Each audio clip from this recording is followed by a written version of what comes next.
بسم الله الرحمن الرحيم. السلام عليكم ورحمة الله وبركاته. أحبتي متابعي قنوات شبكة الإعلام العراقي، أهلا ومرحبا بكم بمنافسات الجولة 28 من منافسات دوري نجوم العراق، هنا لمرحلة الإياب. نادي الحدود الذي حل ضيفا بمواجهة صاحب الأرض والجمهور نادي نفط ميسان بقمة هذا اللقاء لمباراة اليوم. أكيد هذا اللقاء المرتقب هنا نادي نفط ميسان بالقمصان الصفراء، بينما نادي الحدود بالقمصان الحمراء لقمة هذه المباراة. وكذلك يضبط هذا اللقاء الحكم فيد كريم وأيضا المساعد الدولي كرار عبد الكريم وعلاء عباس المساعد الثاني، بينما الحكم الرابع حامد علي، وحكم الفار محمد صلاح حطاب، ومساعد الفار جهاد عطية، ومقيم الحكام مهدي فليح لهذه المباراة رغم الغيابات بصفوف الفريقين. لكن نبدأ بتشكيلة المدرب عادل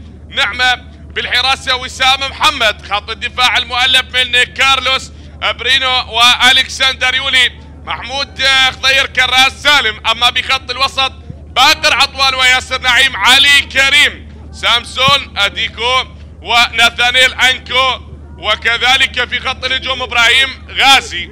هنا الكرة بوسط الملعب لمصلحة نادي الحدود، تنقطع هناك راية من المساعد. اذا تشكيلة نادي نفط ميسان لكتيبة المدرب علي عبد الجبار، هذا الواضح بالصورة الكابتن علي عبد الجبار. في اخر مباراة خسر نفط ميسان من الزوراء 3-1، والحدود ايضا خسر من القوة الجوية 3-0. بينما هنا تشكيلة نادي نفط ميسان اليوم بالحراسة مهدي هاشم، وخط الدفاع المؤلف من سواليو وسامويل أبها، هذا اللاعب احيانا تراه يلعب في خط الوسط ارتكاز. واليوم رغم غيابات لاعبي خط الدفاع يشرك لاعب مدافع للمباراة الثالثة على التوالي، بينما في الجهة اليسرى سجاد محمد وفي الجهة اليمنى عباس فاضل.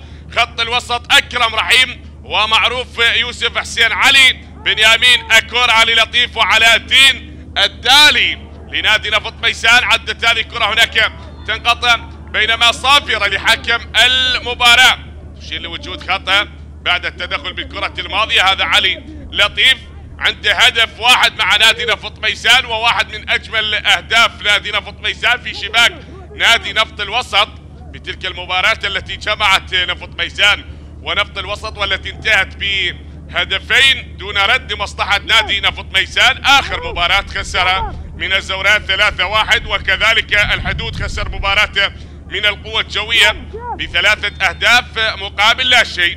واليوم يلعب هذه المباراة لمرحلة الإياب، وأيضا بعد ما انتهت مباراة الذهاب بين الفريقين بهدفين مقابل هدف لنادي نفط ميسان هناك بملعب الكرخ، تغلب نادي نفط ميسان بهدفين، واحد سجله اللاعب سجاد جبار والآخر علي حسين، وهدف الوحيد لنادي الحدود سجله اللاعب إبراهيم غازي. واليوم كذلك الحدود هو حضر من أجل الفوز وخطف النقاط الثلاثة بهذه المباراة، فهل يتمكن من العبور من خلال مباراة اليوم ومباراة القادمة أمام نادي أربيل سيلعبها هناك في ملعب تهوك؟ نشاهد ونترقب أحداث هذا اللقاء. هذا سجاد محمد بهذه المباراة، ولا زلنا نترقب أحبتي هل يكون هناك هدف. عدت هذه الكرة، هنا محاولة والإبعاد من ألكسندر يولي الكوتيفواري، هذا سابقا لعب لنادي نفط ميسان وانتقل لنادي الحدود. هناك محاولة عدت وللأمام، لا زالت مستمرة الإبعاد من الحارس مهدي هاشم، لعب لأمانة بغداد وللسماوة وللطلبة وانتقل لنادي نفط ميسان.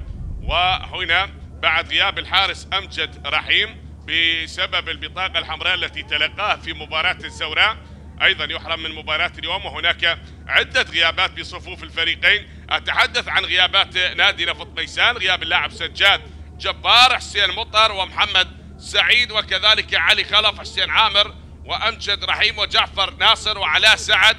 نعم، هذه الغيابات أكيد دائما ما تكون مؤثرة ومن العناصر الأساسية. كذلك غيابات بصفوف نادي الحدود، تتحدث عن غيابات عديدة. عدت هنا الكرة وهنا الإبعاد، حاضر لهذه المحاولة غياب اللاعب محمد دلاهي كابتن الفريق وداكوستا، ومنتظر عادل وحسين جبار بسبب الطرد، وكذلك بتراكم البطاقات حسين جاسم وصقر عجيل لنادي.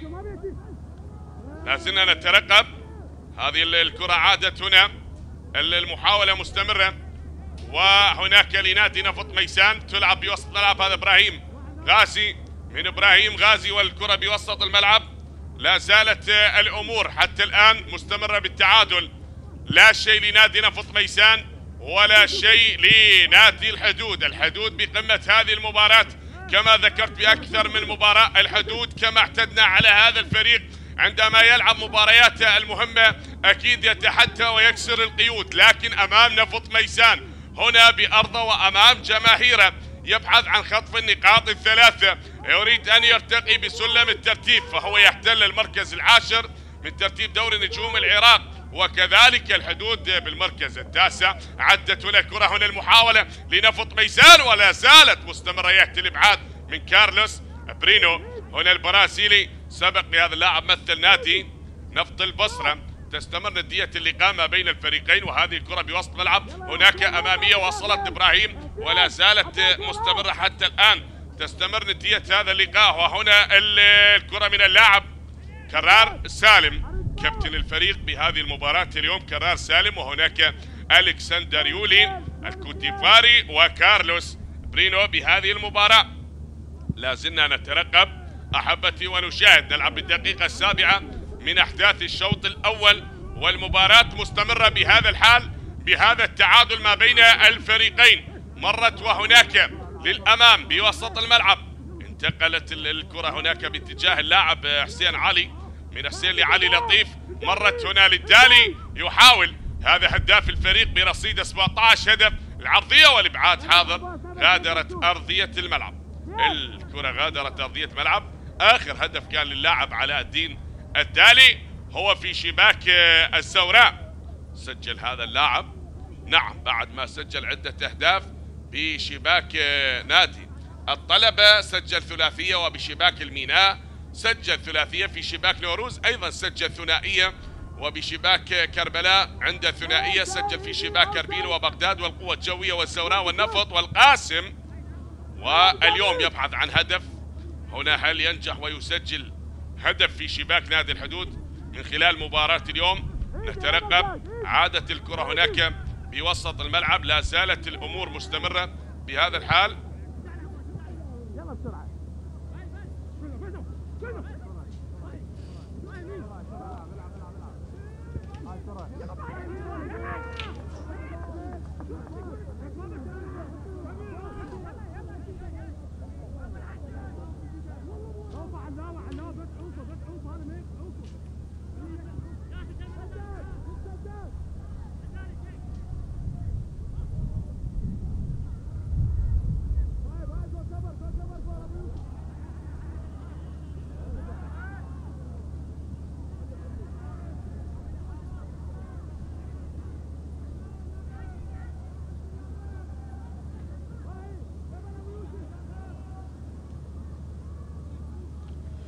هذه عدت هناك، غادرت أرضية الملعب. لا زالت الأمور حتى الآن مستمرة. أحبتي تلعب الكرة للأمام ونقلة أمامية، محاولة وصلت هناك للأمام فعدت لنادي نفط ميسان. تلعب الكرة هنا بإقدام لاعب ألكسندر، من ألكسندر يولي، يلعب ألكسندر ومرت الكرة هناك باتجاه الحارس وسام. من وسام عدت يا وسام، ومستمرة الأمور للتعادل حتى الدقيقة العاشرة الآن، والتعادل هو المسيطر على أحداث هذا اللقاء ما بين الحدود ونفط ميسان.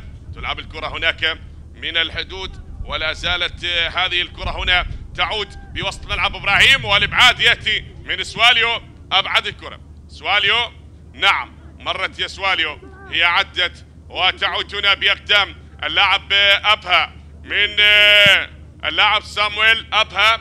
يعيد الكرة الآن سامويل أبها، محاولات هي تستمر والتعادل مستمر ما بين الفريقين. نترقب ونشاهد. نفط ميسان لعب عدة مباريات، وأكيد هنا بملعب ميسان الأولمبي خلال 27 لقاء لعب نادي نفط ميسان، واليوم المباراة رقم 28 يلعبها نادي نفط ميسان. هذه المباراة 12 يلعبها هنا نادي نفط ميسان. لعب 11 مباراة في أرضه، فاز بمباراتين وتعادل، نعم في 6 مباريات. الكرة عادت كما ذكرنا 11 مباراة لعب بأرضه هنا بملعب ميسان الأولمبي، حقق الفوز بمباراتين، فاز على نادي كربلاء وكذلك حقق الفوز على نادي الميناء، بينما تعادل ب6 مباريات هنا بأرضه أمام جماهيره، وخسر 3 مباريات. خسر بهذا الملعب من توك والقوة الجوية ونفط البصرة، واليوم كذلك يريد أن يصالح جماهيره من خلال هذه المباراة. هنا الواضح بالصورة الكابتن عادل نعمة، بينما لعب 16 مباراة خارج أرضه، حقق الفوز ب6 مباريات وخسر 4 مباريات وتعادل ب6 مباريات. تمكن من الفوز ب6 مباريات، ولا زلنا نترقب ونشاهد هل يحقق الفوز من خلال مباراة اليوم. دائما ما ترى نادي نفط ميسان خارج أرضه يأتي بالنقاط ال3، واليوم هو مطالب بتحقيق النقاط ال3 من خلال مباراة اليوم. نترقب. هي عدت هناك وللأمام، الكرة بوسط الملعب، نقلة أمامية وصلت بنفها، يلعبها للاعب هناك من سواليو لبنيامين أكور. بنيامين النيجيري غادرت أرضية الملعب. بنيامين لعب لنفط البصرة وكذلك لنفط ميسان، ولا زال مع نادي نفط ميسان. هذا سجاد محمد مثل منتخبنا للشباب، والمدافع الايسر هناك من اللاعب بنيامين. يعيد الكرة من بنيامين بوسط الملعب، وصلت وهناك محاولة من اللاعب علي كريم. علي كريم لعب لنفط ميسان مثل القاسم والكهرباء، واحد من اللاعبين المميزين. وهناك خطأ بعد التدخل بالكرة الماضية مع اللاعب سامسون أديكو. هذا هو اليوم أيضا يشرك كلاعب أساسي. بنيامين أكور يلعبها لسجاد محمد. سجاد، محاولة العبور من سجاد محمد. مهدي التوغل بهذه الكرة انقطعت، وعلي كريم مر لباقر عطوان، يلعبها باقر والكرة للأمام. غادرت أرضية الملعب، الكرة غادرت أرضية الملعب. تستمر نتيجة هذا اللقاء أحبتي حتى الآن، والتعادل مستمر بهذه المباراة.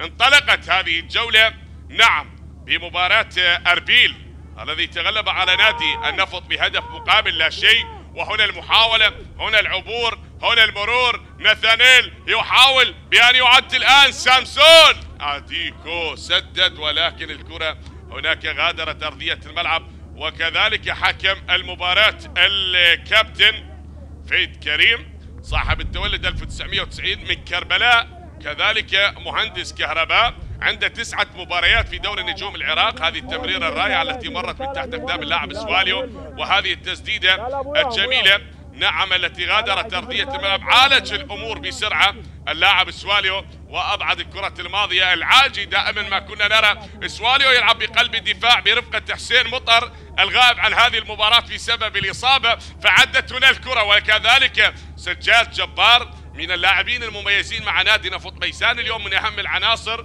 في نادي نفط ميسان، والغيابات أكيد دائما ما تكون مؤثرة.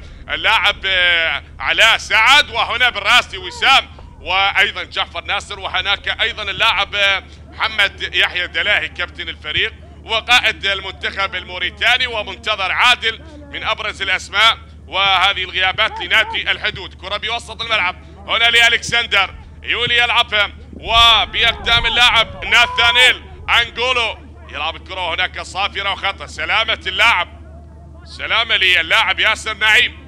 ياسر نعيم أيضا لعب لنفط ميسان، لعب لنادي الطلبة وانتقل لنادي الحدود، واحد من اللاعبين المميزين في زماناته لنادي نفط ميسان، مثل هذا النادي واليوم يكون منافسا لفريق السابق بقمة هذا اللقاء. الحدود، فرسان الحدود بالقمصان الحمراء أمام فرسان المملكة بهذه المباراة. لا زلنا نترقب، لا زلنا نشاهد. هذه الكرة عدت هنا بالراس أكيد وبوسط الملعب، نقلة ما زالت مستمرة بأقدام اللاعب حسين علي، هناك لمعروف يوسف النيجيري، ووسام محمد يتألق. سلامة الحارس وسام، سلامة الحارس وسام محمد، لعب لنادي النجف، لعب لنادي الحسين. كذلك هنا بطاقة صفراء على اللاعب بنيامين أكور، يتلقى البطاقة الصفراء. بنيامين تلقى البطاقة الصفراء بهذه اللحظات بعد الاشتراك مع حارس المرمى وسام محمد.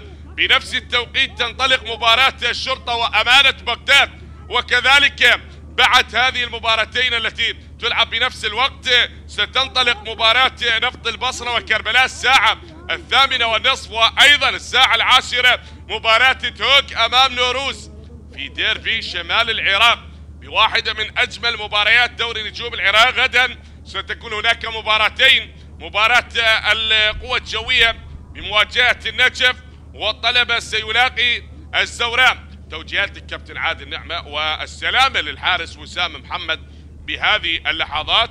نعم سجاد جبار أجرى عملية جراحية، وكذلك أيضا الغائب عن المباراة بعد التدخل الجراحي المدافع حسين مطر لاعب نفط ميسان. غياب محمد سعيد نعم مصاب، وحسين عامر لاعب منتخبنا الأولمبي كذلك بسبب الإصابة يبتعد عن هذه المباراة.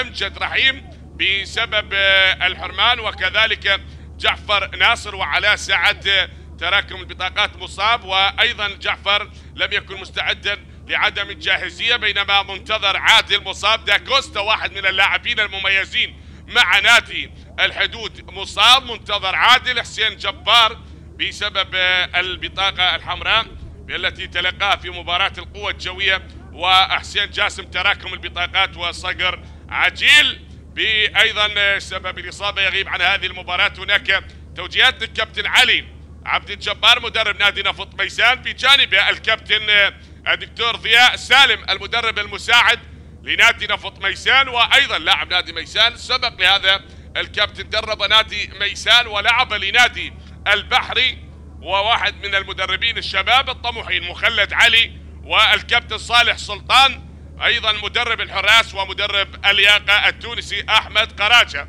اليوم نترقب نفط ميسان يبحث عن خطف النقاط الثلاثة، والحدود عازم بأن يكسر القيود ويخطف 3 نقاط بهذه المباراة. هذه الجماهير الميسانية الحاضرة بروح رياضية وهي تترقب متعة هذا اللقاء وإثارة هذه المباراة. الكلام ما بين حكم اللقاء الكابتن فيد كريم من كربلاء، هذا الحكم عنده مباراتين في دوري الممتاز، وكذلك عنده 9 مباريات كحكم وسط في الدوري نجوم العراق، و17 مباراة حكم فار. اليوم المباراة 10 وأولى مبارياته يحكمها هذا الموسم لنادي نفط ميسان ونادي الحدود. من البطاقة الصفراء التي أشهرها الكابتن فيد كريم لقمة هذا اللقاء وهذه المباراة المثيرة النفط بعد ما تغلب خسر امام نادي اربيل بهدف مقابل لا شيء، والكهرباء تغلب على نفط الوسط بهدفين دون رد، وكذلك القاسم تعادل امام الميناء سلبا من دون اهداف، هذه جولة التعادلات. وزاخو ايضا تعادل امام الكرخ سلبا من دون اهداف. وحتى الان نترقب ونشاهد هل يكون هناك هدف بقمة هذا اللقاء ما بين الفريقين. لا زلنا ننتظر ونشاهد متعة المباراة. اكيد البحث عن الاهداف والنقاط الثلاثة بجعبة من ستكون؟ هل بجعبة المدرب علي عبد الجبار أو تكون بجعبة المدرب عادل نعمة خلال هذه المباراة، خلال هذه الأجواء الجميلة؟ مرت هناك من ياسر نعيم، يلعب ياسر وللأمام يا ياسر نعيم، عدت الكرة وللأمام، لا زالت مستمرة، هي عدت أمامية، الكرة طالت ولا زالت الأمور مستمرة حتى الآن بقمة هذا اللقاء. تبقى نعم هناك من أكثر من تلقى الخسارة هذا الموسم نادي نفط الوسط وكذلك نادي أمانة بغداد، كل منهم استقبل 16 خسارة خلال 28 مباراة لعبها أو 27 مباراة لعبها. أمانة بغداد حتى الآن هو متأخر بهدف أمام الشرطة في مباراته. وهنا الإبعاد حاضر من الحارس مهدي هاشم، يلعب الكرة للأمام، هنا بالراس عدت وبيوسط الملعب هذا علي، وهناك أكرم رحيم، عادت لعباس فاضل، يحاول لحسين علي، من حسين علي محاولة حسين علي والعبور، واحد من أبناء النادي هذا اللاعب الشاب الطموح. تشاهد هنا أبناء النادي واللاعبين المميزين. اليوم الكابتن علي عبد الجبار يعتمد على همة اللاعبين الشباب. تجد هناك سجاد محمد وعباس فاضل وكذلك اللاعب علي حسين اليوم يشرك كلاعب أساسي بهذه المباراة، يمنح الفرصة الكاملة. شاهد بعد التدخل ما بين اللاعب كرار سالم، نعم هذا التدخل مرفوض من اللاعب حسين علي بالكرة الماضية. لا نريد أن نشاهد هذه الأمور تحدث بهكذا مباراة. فالتعادل حتى الآن مستمر بقمة هذا اللقاء ما بين الفريقين. هنا صافرة حكم المباراة وتلعب هناك من اللاعب معروف يوسف النيجيري بخط الوسط، تلعب هنا بالراس تتخلص باقر وصافرة وخطأ هناك لحكم المباراة. سلامة اللاعب سامسون أديكو أكرم رحيم، وهذا علاء الدين الدالي، هذا العقيد السوري هداف الفريق. هل يفتتح التسجيل لنفط ميسان من خلال مباراة اليوم أمامية؟ وصلت الكرة هناك بالراس، يأتي الإبعاد تتخلص لتعود مرة أخرى بوسط الملعب. ياسر نعيم يعيد الكرة لألكسندر، ألكسندر يولي، مرت الكرة يا ألكسندر يولي. وبقمة هذا اللقاء تستمر الأمور لمصلحة الحدود حتى الآن. من الحدود هناك ناثانيل يلعب لسامسون، سامسون وعادت لياسر نعيم بوسط الملعب، نقلة لكرار سالم، من كرار الاحتفاظ بالكرة وعباس يحاول بأن يقطع الطريق. مرت الكرة من حسين علي، حسين مر من الجهة اليمنى، يحاول العبور حسين علي، نعم الظهير الأيمن حسين علي بعد المحاولة بالكرة الماضية.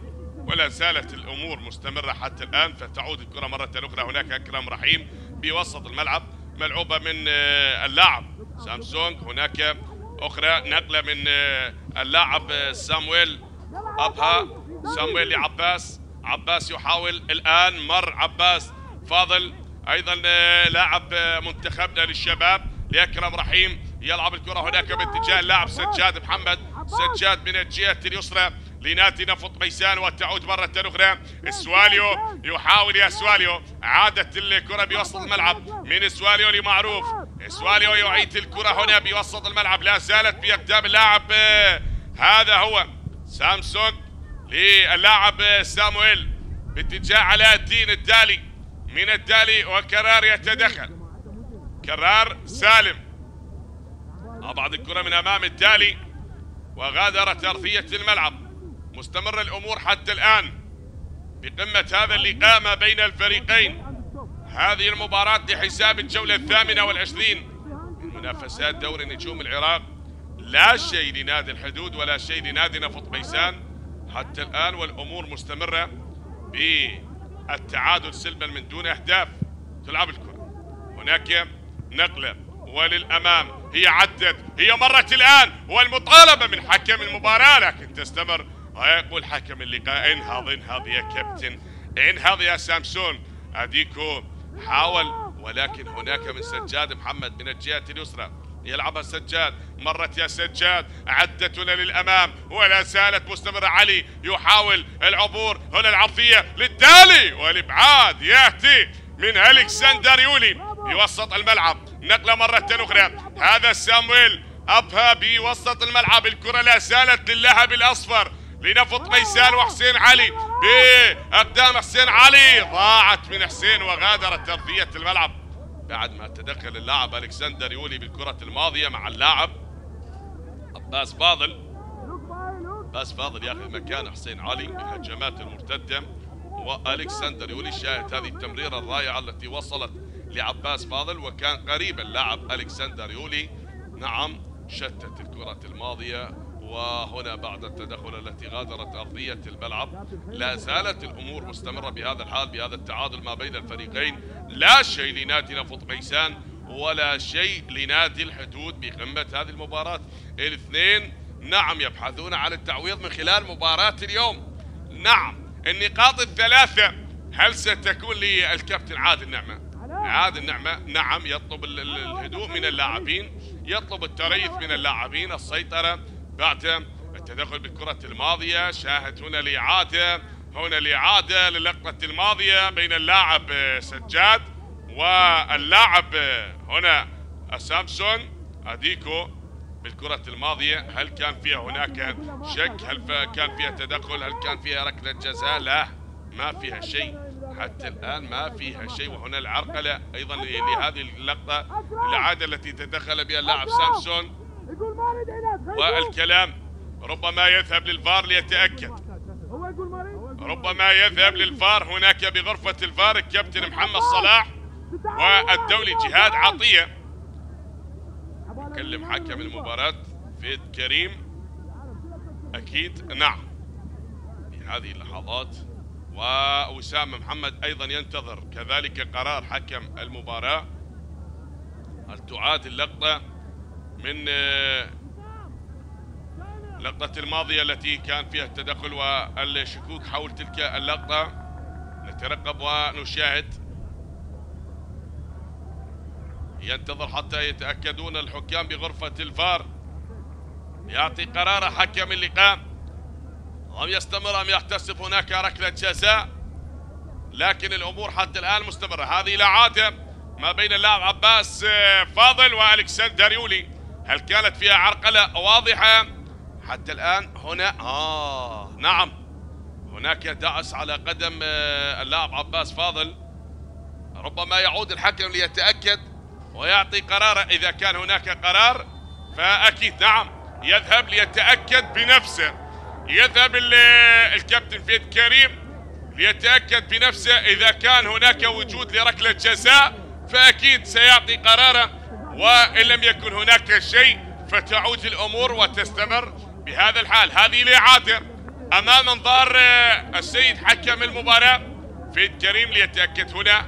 حتى الآن هذه اللقطة سليمة، نعم تتوقف الصورة أمام أنظار حكم المباراة، لكن في اللقطة الماضية بعد أن تحرك اللاعب، شاهد قدم اللاعب اليمنى وصلت لقدم اللاعب عباس فاضل. هذه الكرة شاهد لأكثر من مرة. هنا ألكسندر يولي يدعس على قدم اللاعب عباس فاضل، يبقى صاحب القرار حكم المباراة. هل كانت فيها عرقلة؟ وأيضا عرقلة هذه الهجمة ما كان من الممكن بأن يعدي بالكرة عباس فاضل، لكن تبقى الأمور. وهنا التشاور ما بين حكم المباراة الكابتن فيد وأيضا الزملاء هناك بغرفة الفار الدولي جهاد عطية ومحمد صلاح، يتشاورون مع حكم المباراة وليعطي قراره.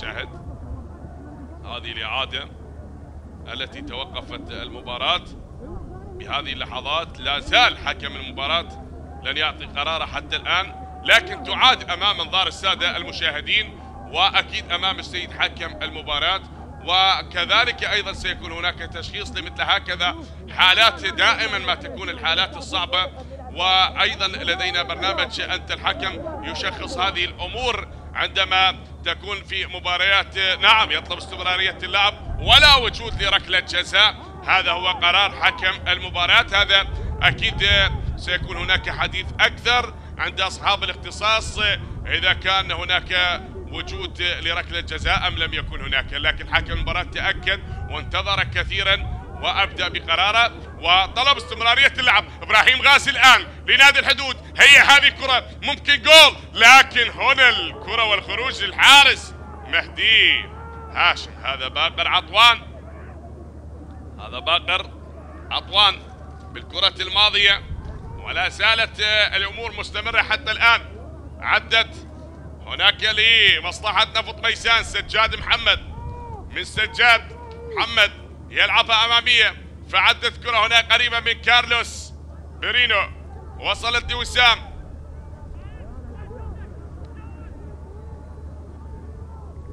وسام محمد لكارلوس، ملعوبة الكرة يا كارلوس للأمام، تصل لناثانيل، هناك بمحاولة من اللاعب سامسون، سامسون وهذا اللاعب سواليو، علي كريم، هناك محمود غضير من محمود في الجهة اليمنى. اليوم محمود يشرك كلاعب أساسي بهذه المباراة. تتهيأ الكرة ناثانيل، أنجولو من ناثانيل لكارلوس بيرينو، يحاول كارلوس، وصلت لأكرم رحيم من جديد بوسط ملعب. باقر عطوان سدد من مكان بعيد، والكرة وصلت لأحضان الحارس مهدي هاشم. مهدي هاشم. نعم، نلعب الدقيقة 31 من أحداث الشوط الأول أحبتي، والمباراة لا زالت مستمرة بالتعادل سلبا من دون أهداف. لا شيء لنادي نفط ميسان ولا شيء لنادي الحدود. عدد من حسين علي، محاولة العبور من حسين، يحاول الآن يا حسين علي، والكرة مستمرة، مر من واحد ويحاول العبور. نعم، هناك مضايقات مع هذا اللاعب، صعب المرور من بين ثلاثة لاعبين يا حسين علي، كان بإمكانك أن تمرر الكرة، فهناك زملائك، هناك كان الواضح أمجد والعفو أكرم رحيم، والكرة عادت هنا ناثانيل ولسامسون، والكرة عدت بصافرة، وهنا بطاقة صفراء، بطاقة صفراء بعد التدخل بالكرة الماضية. سامسون، هذا هو سامسون، نعم، يتلقى بطاقة صفراء. سامسون أديكو تلقى البطاقة الصفراء بعد التدخل بالكرة الماضية، بينما بين اللاعب أكرم رحيم قائد الفريق وحسين علي يحاول المرور. حسين هناك أمام ثلاثة لاعبين، يتراجع ليلعب الكرة العرضية من عباس فاضل، وصلت للتالي، هنا التسديد، ضاعت الكرة، غادرت أرضية الملعب بتسديدة بعيدة. لا زالت الأمور مستمرة حتى الآن بالتعادل ما بين الفريقين.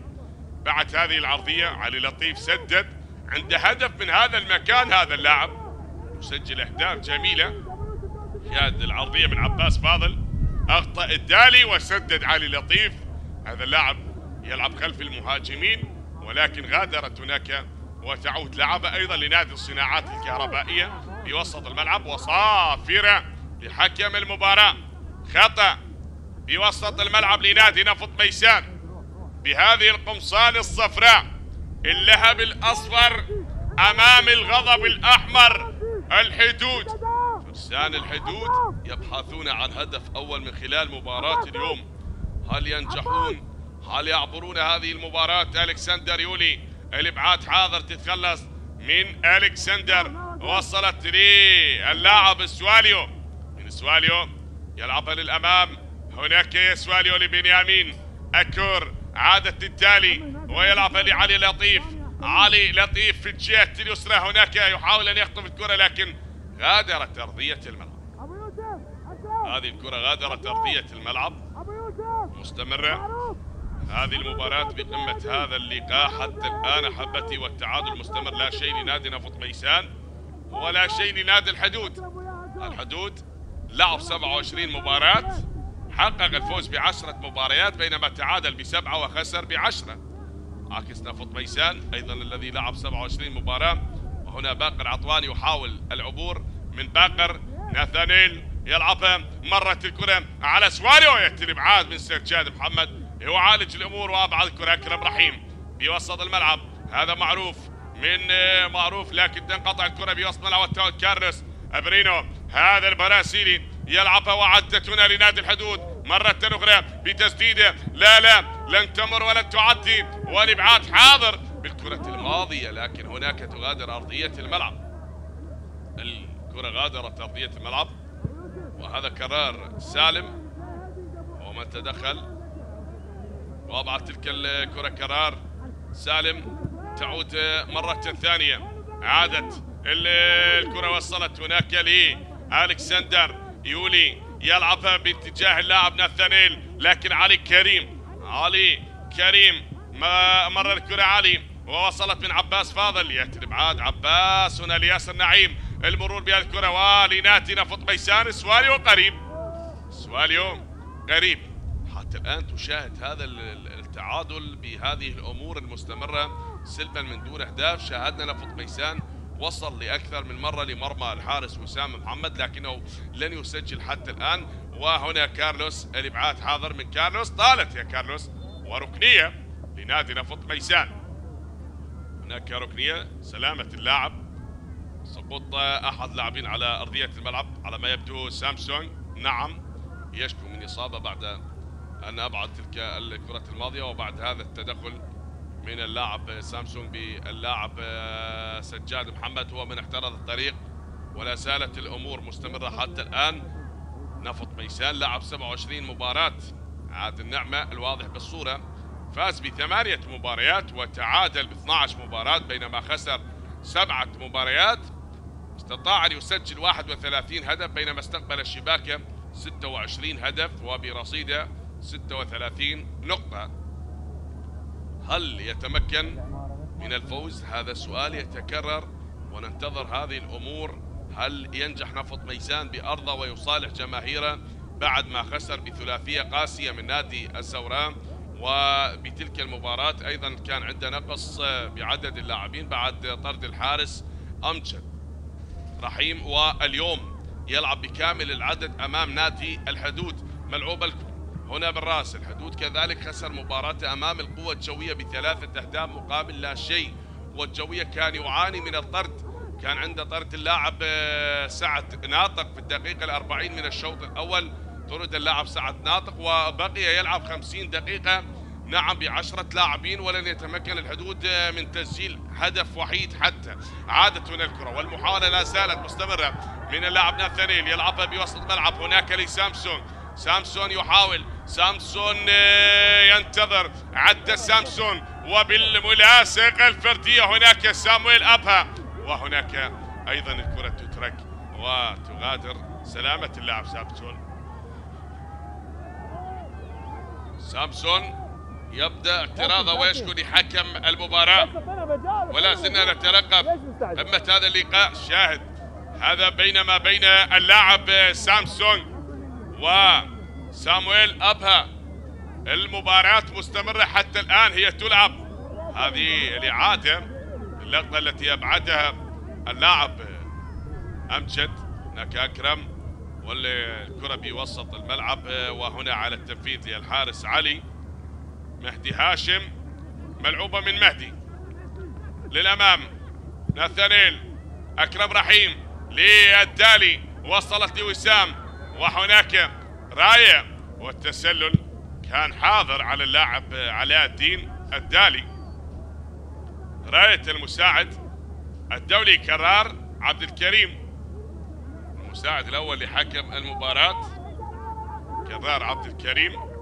شاهد هذه الإعادة وهذه تمريرة أكرم رحيم التي وصلت للدالي، والدالي كان متسلل نعم اللقطة الأولى، والدالي كان متسلل.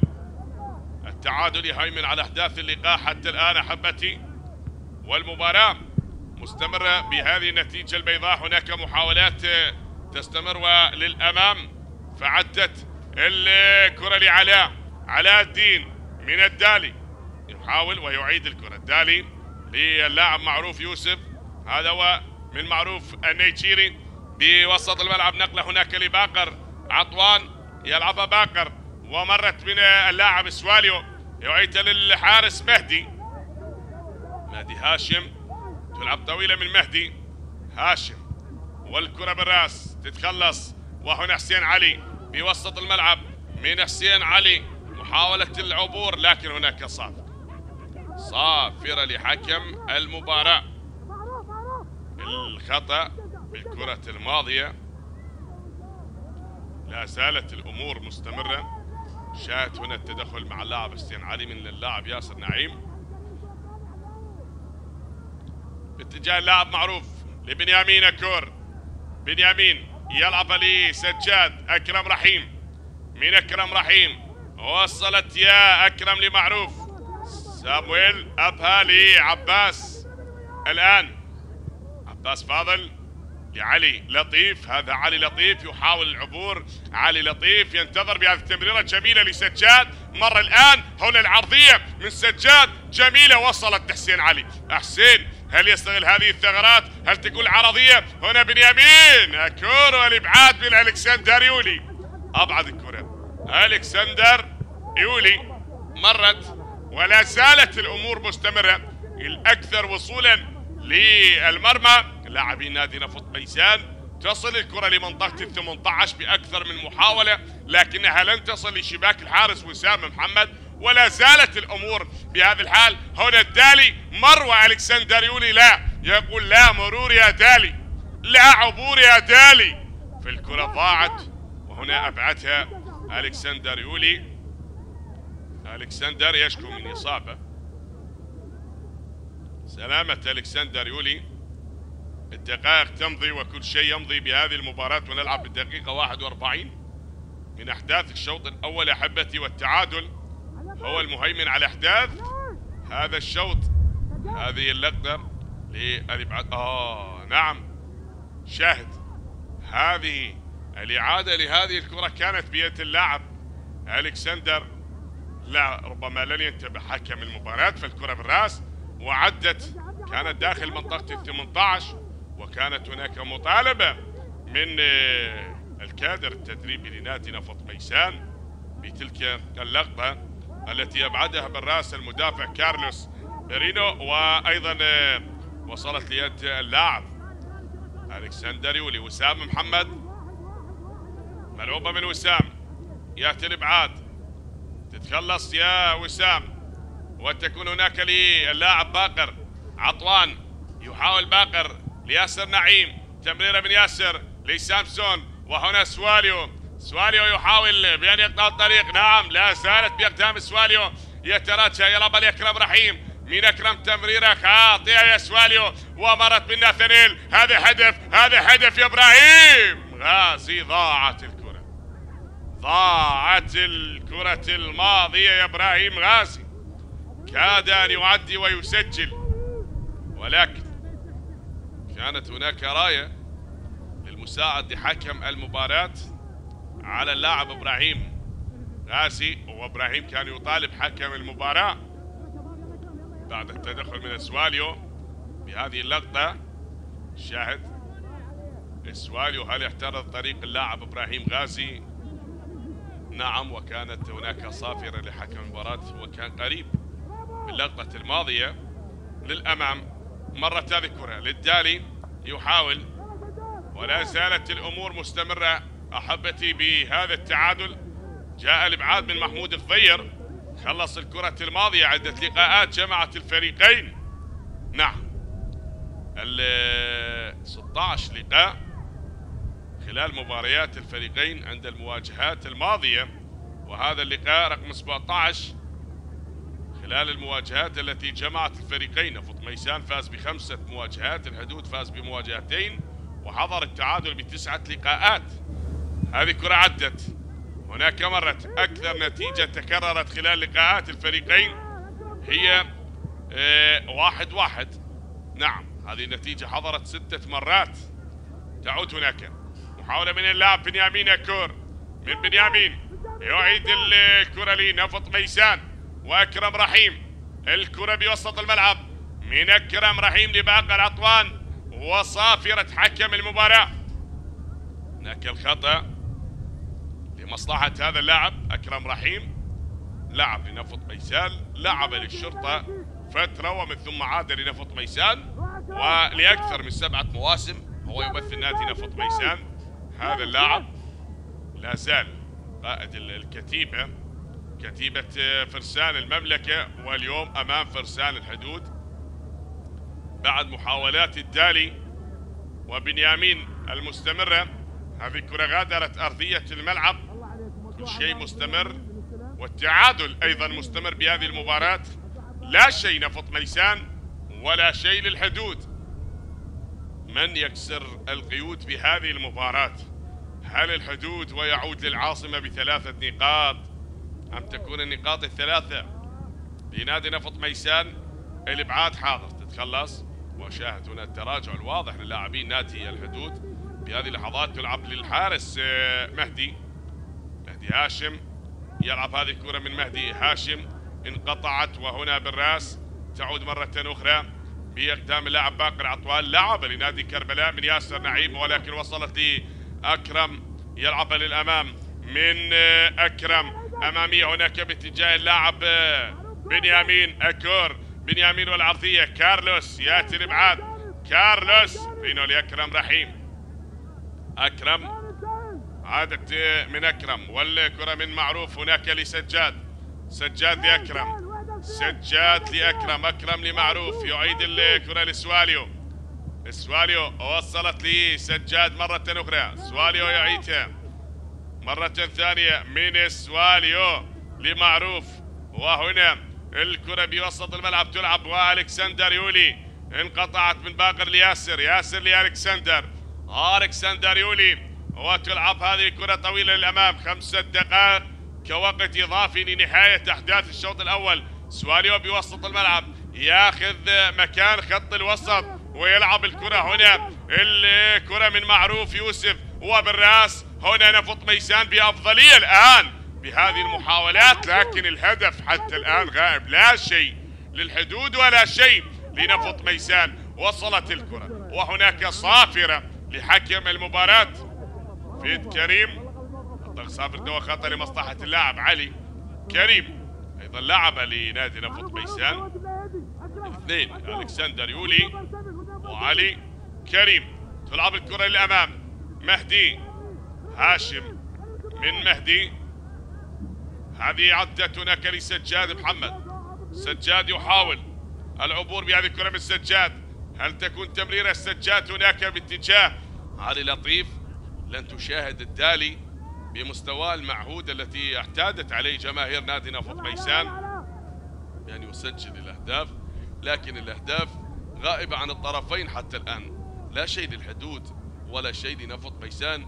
بدأ بالهجمات وبادر بأن يسدد ويهاجم بشراسة، لكن حتى الآن لن يتمكن من التسجيل وتسجيل الأهداف، والنتيجة بيضاء. لا شيء لنفط ميسان صاحب الأرض المضيف في هذه المباراة. والكرة عادت هنا تنقطع بوسط الملعب ولكرار سالم رغم التراجع للاعبين نادي الحدود، لكن هناك سامسون يلعبها بوسط الملعب من ياسر، وتمريره هنا بالراس، ياتي الابعاد من اللاعب سامويل أبها من سامويل لمعروف، وهنا لسجاد محمد، تمرير السجاد لعلي لطيف، يحاول علي لطيف العبور بهذه الكرة من علي لطيف، مر بشكل لطيف ومرر هذه الكرة بنيامين للدالي، تمريرة لعلي لطيف والكرة ضاعت هذه الكرة وغادرت أرضية الملعب بعد المحاولة وتمريرة اللاعب بنيامين أكور. شاهد هنا الإعادة، بنيامين مررها للدالي والدالي لعبها للأمام، لكن كان الإبعاد حاضر من ياسر نعيم، خلص الكرة إلى خارج أرضية الملعب. هنا تعود مرة أخرى، هنا العرضية، هنا الجول، لا ضاعت، كادت أن تكون في الوقت الإضافي من المدافع سواليو لكنها ضاعت. ضاعت على نفط ميسان، وفرصة هدف محققة تضيع من نادي نفط ميسان. شاهد هي مرت من بنيامين وكادت أن تصل لسواليو، لكن سواليو مد قدمه متأخرا وغادر أرضية الملعب. شاهدونا توتر وغضب الكابتن علي عبد الجبار يتحسر على اللقطة الماضية التي غادرت أرضية الملعب.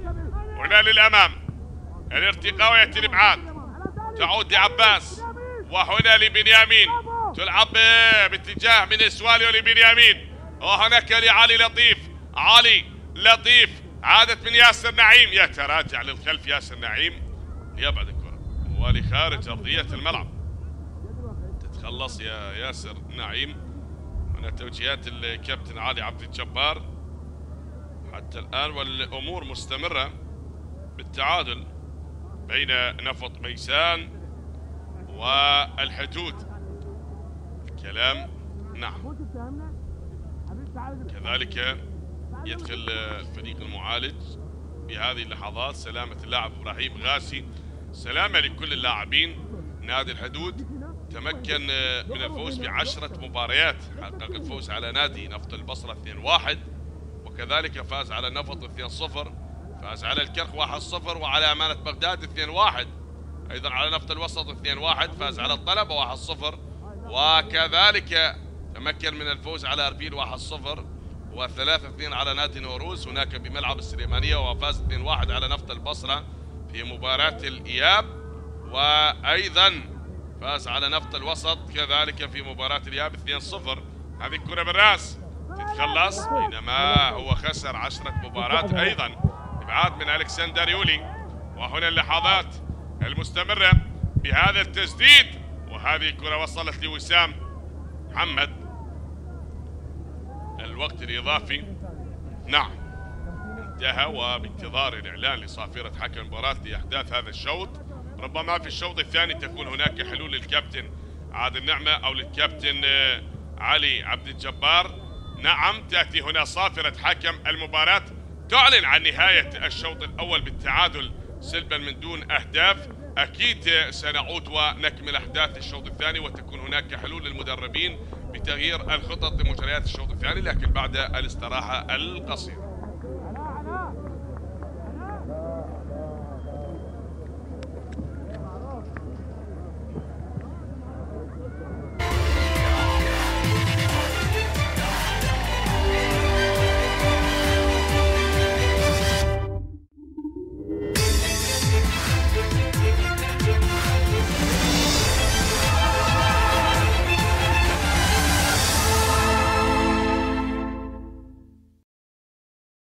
محمد خضير عيدها للخلف داخل منطقة الجزاء،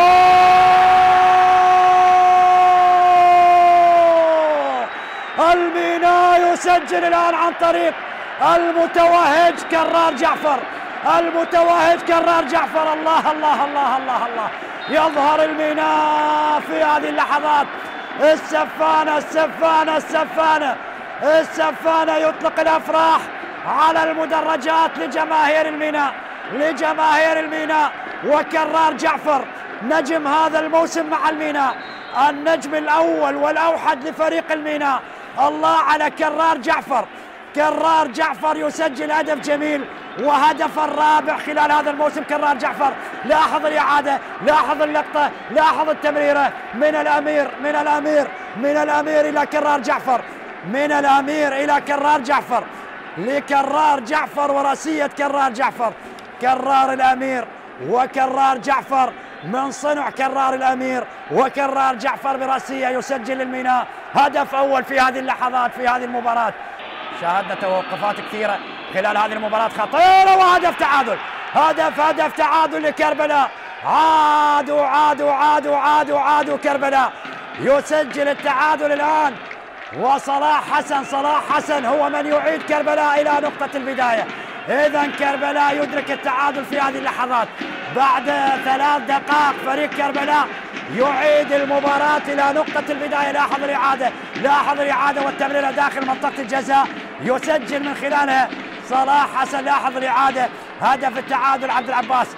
هذا عبد العباس اياد هو اللي سجل، عبد العباس اياد هو اللي سجل، عبد العباس اياد يسجل هدف التعادل. المدافع لفريق نادي كربلاء عبد العباس اياد يعلن عن تعادل لفريق نادي كربلاء في مرمى الميناء. حرة مباشرة في وسط الملعب تصل إلى البرازيلي إليو مونتيرو الذي يرسل كرة عالية إلى الأمام، ومحمد قاسم والكرة المحاولة. الله! إليو مونتيرو كشف الخطوط الخلفية لدفاعات مؤمن سليمان، وهذه كرة أين كان حارس المرمى؟ متى تتخذ القرار يا أحمد يا باسل؟ تباطأ مع المدافعين، لاحظ كرة عالية، حارس المرمى تأخر في القراءة، تفوق المهاجم والكرة بغفلة من المدافعين، وضح محمد قاسم. هذا عائد لأن يكون بريقا لامعا في هجوم دورنا. الكنترول الرائع والرأس التي ساعدت في الهدف، سجل الهدف. لاحظ أي كنترول، أي كنترول يا قاسم، والهدف يأتي الآن.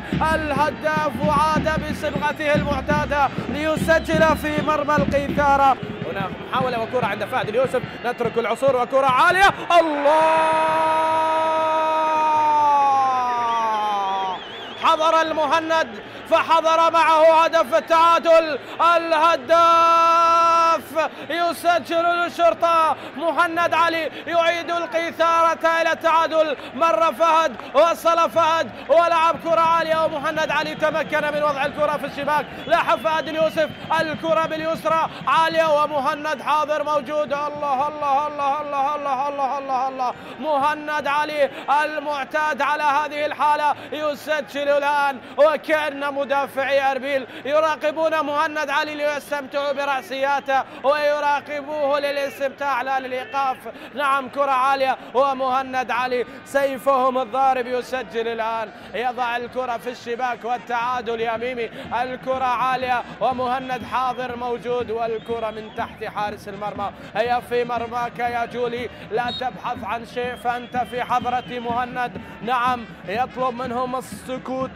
بسام في محاولة عند المواس، ينقل كرة علي أمير صباح بالرأس، ومحاولة وفرصة للثاني. الله الله الله الله الله الله الله الله الله الله الله الله! يا أبو علي يا أبو علي يا أبو علي! والهدف الثاني للقيثارة. تأتي الكرة الآن في المرمى، وحسين علي يسجل الكرة ويسجل الهدف الثاني، ويضع الشرطة في المقدمة. عادت الصدارة ولحن الإيقاع نحو المقدمة تعزف في منطقة الشمال، تعزف في كردستان. هذه الألحان الجميلة الرائعة. لاحظ أمير صباح كروسينج أكثر من رائع، ولمسة من مهند ذهبت لمن؟ ذهبت لحسين علي، وحسين لا يكذب خبر، لا يكذب خبر أبدا أبدا. وضعها وركنها على يمين حارس المرمى. لاحظ أين سقطت، أين ذهبت يا حسين يا علي يا جولي. وهذه المحاولة وهذه الكرة،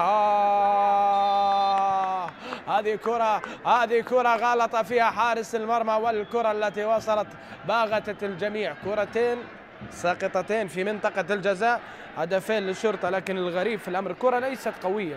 سقوط حارس المرمى بهذه الطريقة لا أعلم بماذا يفسر يا حسين يا علي يا جولي، وبماذا كنت تفكر أيضا. أنا أستغرب من هذا السقوط. لاحظ هنا الكرة لم تكن قوية، وحارس المرمى سلم زمام الأمور. قراءة لم تكن صحيحة، وحسين علي يسجل. هنا كرة عالية تلعب، وحمزة الجمل أيضا، والمواس للثالث. الله الله الله الله الله الله الله الله الله! البطل يريد الثالثة، البطل يريد الهاتريك من الدوري، و3 مقابل 1. الفرحة حاضرة، وحسني البديل يسجل، حسني البديل يسجل الهدف الثالث في هذه اللحظات. وغضب من جماهير أربيل على مساعد الحكم. هل هنالك تسلل؟ هل هنالك اوفسايد؟ الفار موجود والهدف شرعي ويدون إلى الآن. إذن علي حسني يسجل الهدف الثالث. 3 مقابل 1 الآن. شرطة بخطى ثابتة نحو الثالثة. وهنا المحاولة، لاحظ الكرة لعبت إلى محمود المواس. هل كان في موقع متسلل؟ لم يكن أبدا، أدام كسر التسلل. وهذه كرة محمود لعبها، حسين علي تصدى، وعلي حسني يا داما باولو على الكرة الأخيرة، مرت من تحت الأقدام. لاحظ هنا الكرة، وأنا أشاكل على قراءات حارس المرمى. الكرة لاحظ هنا أداما كان يريد التصدي لكن الكرة في المرمى، وأعتقد الهدف أكد. 3-1 للشرطة الآن. القيثارة يعودون من أربيل ب3 نقاط والفارق 5. انذار شديد اللهجة للقوة الجوية على أن الشرطة قادر وقادم نحو الثالث. فرصة لهدف الله! يوم الأصدقاء. سجل محمد في فريق السابق وزيدان يسجل في فريق السابق. النيران الصديقة ليست عكسية بل بفعل فاعل، وزيدان عبد الجبار يسجل الهدف الرابع للشرطة. رباعية.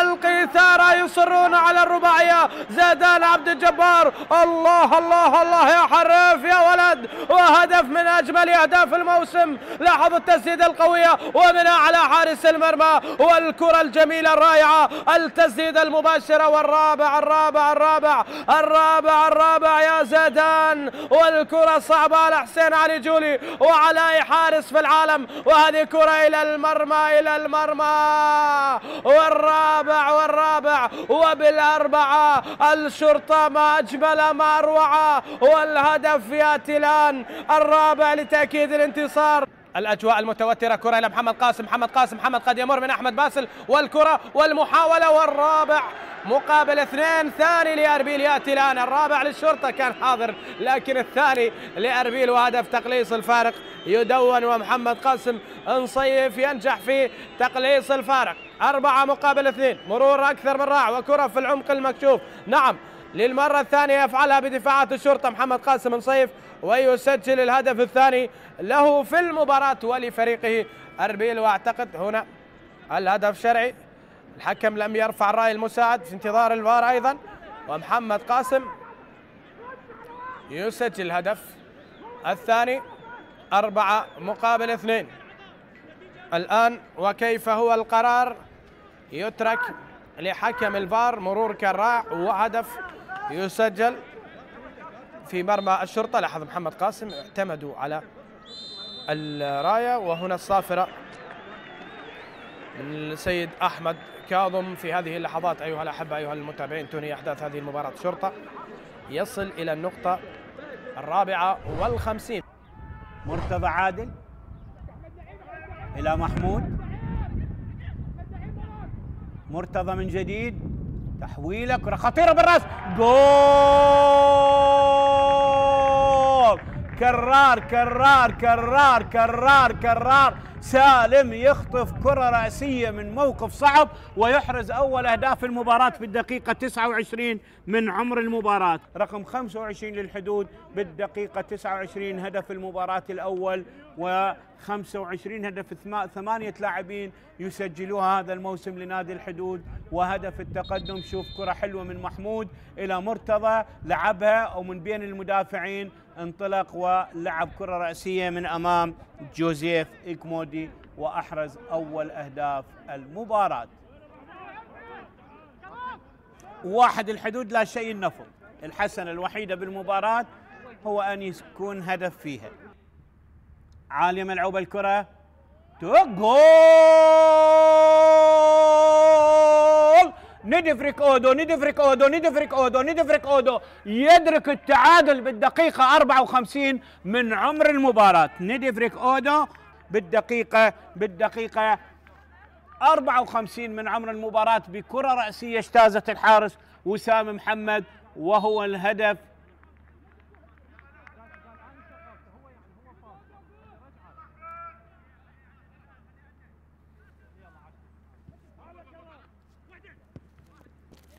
هدف التعادل لنادي النفط. شوف الكرة رأسية، وندفرك أودو يحرز هدف التعادل لنادي النفط بالدقيقة 54.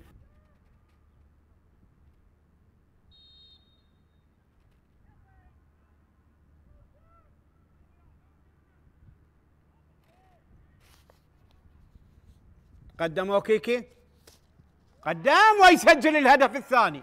هدف التقدم للنفط عن طريق اللاعب أوكيكي بالدقيقة 70، وأوكيكي يسجل هدف الثالث عشر بالدقيقة 70. أوكيكي يحرز هدف التقدم لنادي النفط ويسجل هدفه الثالث عشر. ومن ركلة جزاء هي الركلة رقم 89 في دورينا وال67 اللي تسجل، وأيضا هي ركلة الجزاء الثالثة اللي منحها الحكام لنادي النفط.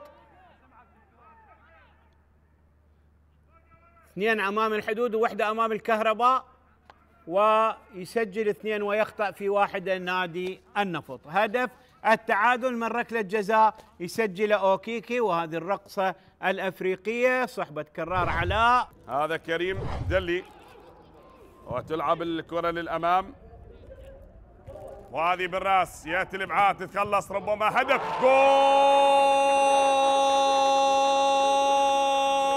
يا عباس!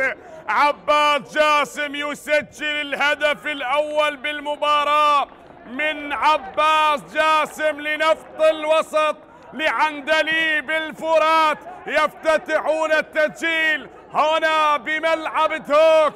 شاهد هذه الكرة التي مرت هنا طويلة وتهيأت بالراس وعادت لعباس. نعم يا ناس يا ناس يا ناس، وضعها بسقف المرمى عباس، جميلة من سبستيان، هو الكرة بالراس. هناك بعد ما وصلت من سامر محسن، هي الكرة الماضية، هو سبستيان من مرر تلك الكرة لسامر، وهي سامر لعباد جاسم ليضيف أول أهداف اللقاء. يأتي الهدف الأول بالمباراة لنادي عندليب الفرات، التقدم لنادي نفط الوسط، يفتتحون التسجيل بهذه اللحظات. نعم الهدف الأول للمباراة.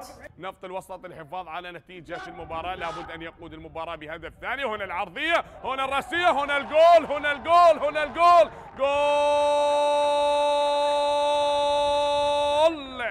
نعم يأتي الهدف، فعلها عماد، يسجل العمدة، يسجل ويعدل. ذكرت لا بد أن يأتي التعادل، وهنا يعدل نتيجة المباراة. عماد بن سمير يعدل نتيجة اللقاء. هذه العرضية الجميلة من الأسمراني، ورأسية عمدة تضع الكرة بالمرمى من عماد. شاهد تمريرة عثمان ساني لعماد بن سمير التي أسكنها الشباك، وأضاف هدف التعادل لنادي تهوك قبل صافرة النهاية لأحداث الشوط الأول. يأتي هدف التعادل بالمباراة، وأول لقب لنادي تهوك. عدت هنا الكرة والراسية والجول الثاني. نفط الوسط عندليب الفرات يضيفون الهدف الثاني في المباراة للعندليب. وهل يكون الانتصار العجيب؟ نعم، خلال 22 مباراة لن يتمكن من الفوز، وهل ينجح من خلال مباراة اليوم ويقفز بهذه المباراة ويكون الانتصار الأول؟ شاهد هذه الراسية التي نفذها، نعم، من علي ماجد لفرنانديز، وهنا لعباس جاسم يضيف الهدف الثاني بالمباراة. يأتي ثاني أهداف اللقاء. شاهد هي وصلت من علي ماجد الركنية إلى لويس فرنانديز، ومن ثم لراس اللاعب عباد جاسم يسكنها الشباك. عماد بن سمير على التنفيذ، نعم هو من يتقدم الآن. عماد اللواتي يتقدم لينفذ ركلة الجزاء بهذه الدقائق بعد ما سجل بنهاية الوقت الإضافي من الشوط الأول. يتقدم ويضيف الهدف الثاني لنادي تهوك، ثاني الأهداف. يأتي هدف التعادل من عماد للمرة الثانية. عمدة يضيف الهدف الثاني والتعادل لصقور الجبال، يسجلون الهدف الثاني من علامة الجزاء. هذا اللاعب بعد ما سجل هدف التعادل في الشوط الأول بالوقت الإضافي، بالوقت القاتل، من عمر الشوط الأول، والآن بالشوط الثاني وكذلك بالوقت الإضافي يتمكن من تعديل نتيجة المباراة ويعيد المباراة للتعادل حتى يتقاسمون نقاط هذه المباراة. كرة مقطوعة الآن، هجوم، تبقى المحاولة، تسديدة، جول جول.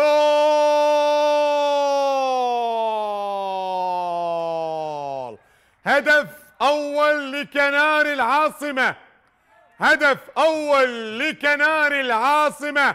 كوسموس داودا يسجل، والخطأ بدأ من اللاعب الكاميروني ميسوكي، وبعد ذلك تقطع الكرة من قبل اللاعب كوسموس داودا. اللاعب الغاني تقدم فيها ومن ثم سدد الكرة على يمين حارس المرمى وتقدم بأول أهداف في المباراة. في يوم جعفر عبيس وعمر عبد الرحمن. بالمناسبة مباراة الموسم الماضي اللي فاز فيها فريق الكرخ على هذا الملعب بهدفين مقابل هدف واحد كانت بقيادة يوسف سعيد حكم هذه المباراة.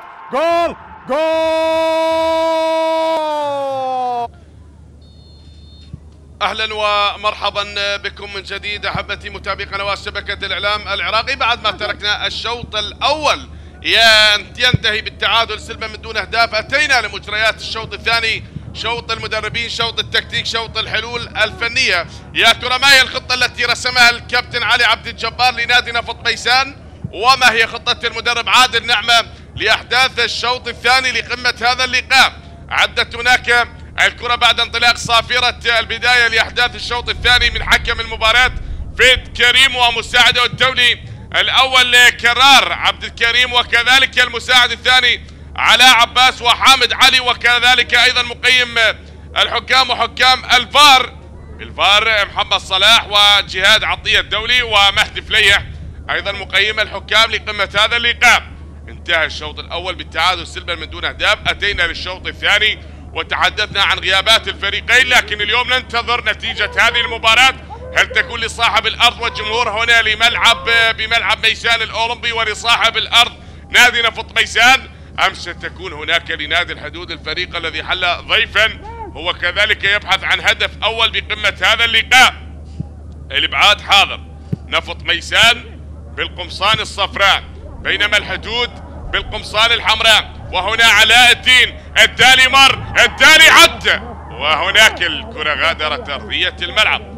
علاء الدين الدالي حاول العبور، هذا هداف الفريق علاء الدين الدالي برصيده 17 هدف، واليوم يبحث عن الهدف الثامن عشر خلال المباريات التي لعبها مع نادي نفط ميسان وخلال هذا اللقاء أمام فرسان الحدود. في آخر مباراة لعب أمام الزوراوي سجل هدف.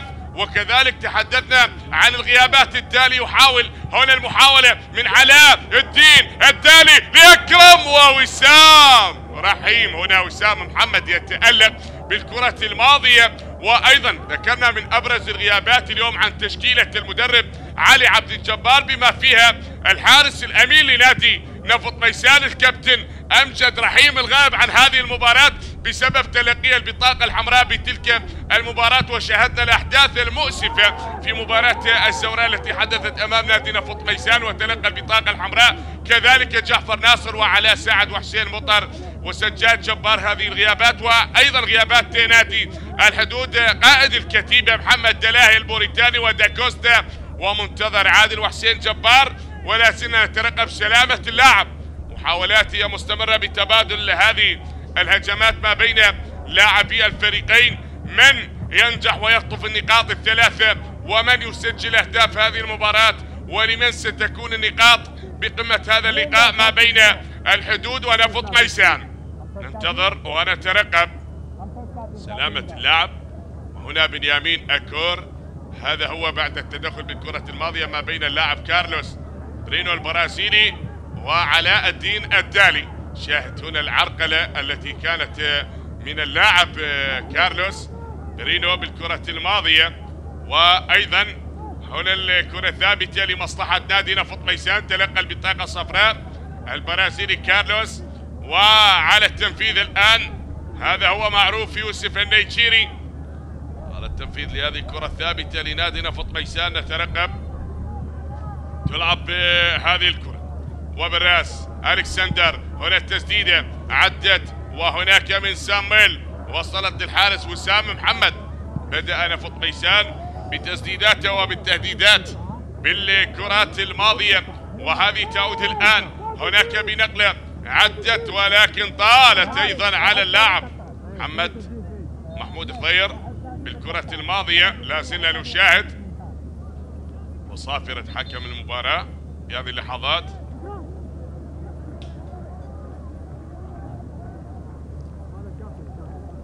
على ما يبدو حيدر سيشرك الآن. حيدر عبد الرحيم وأكرم رحيم هو من يترك أرضية الملعب. كابتن الفريق يغادر أرضية الملعب أكرم. إشراك اللاعب حيدر عبد الرحيم بهذه اللحظات مع نادي نفط ميسان. يشرك هذا اللاعب. حيدر لعب لنفط البصرة وكذلك مثل نجف وانتقل أيضا لنادي نفط ميسان. مستمر هذه الكرة. عادت هنا بوسط الملعب لمهدي هاشم. من مهدي هاشم يلعب بأقدام اللاعب سامويل أبها. من سامويل عادت لمهدي مرة أخرى. تلعب هذه الكرة طويلة وللأمام بالراس تتخلص لتعود باقر الآن لمصلحة الحدود وتسديدة وصلت للحارس مهدي هاشم. تصل للحارس مهدي هاشم ولا زالت هنا المحاولات مستمرة. عادة ياسر نعيم. الحدود يريدون أن يعبرون ويتخطون حدود ميسان بخطف النقاط الثلاثة وتسجيل الأهداف بهذه المباراة. هي وصلت هنا بوسط الملعب وعادت من علي. تلعب لمحمود خضير. محمود يعيد الكرة لكارلوس. كارلوس لمحمود. تلعب بوسط الملعب. هناك بنقلة من حيدر عبد الرحيم. حيدر لباقر عطوان. خطأ على اللاعب باقر عطوان بعد ما تدخل بكرة اللاعب سجاد محمد بالكرة الماضية. ومستمرة نتيجة هذا اللقاء ما بين الفريقين. شاهد هناك الخطأ كان واضح على اللاعب باقر عطوان. هذا شقيق الكابتن أمجد عطوان لاعب نادي زاخو. والخطأ بوسط الملعب لمصلحة نفط ميسان. سواليو يلعبها للأمام. حيدر عبد الرحيم والإبعاد. هناك ألكسندر يولي. تصل من ألكسندر لعباس. هذا علي يعيد الكرة لعلي لطيف وبوسط الملعب معروف. من معروف يوسف. هنا لسجاد محمد. سجاد يحاول. من سجاد وصلت الكرة يا سجاد. تعود هناك بنقلة معروف والخطأ على اللاعب معروف يوسف بالكرة الماضية. خطأ وصافرة حكم المباراة على هذا اللاعب معروف يوسف لاعب خط الوسط النيجيري. نعم 3 لاعبين من نيجيريا يمثلون نادي نفط ميسان في هذه المباراة. وسواليو العاجي وسامويل أبها الكاميروني. وكذلك في الدكة كوكو أيضا ربما يشرك بطاقة رابحة. هذا دائما نرى يلعب بمكان اللاعب بنيامين كور أو سيشرك بدلا من اللاعب حسين علي.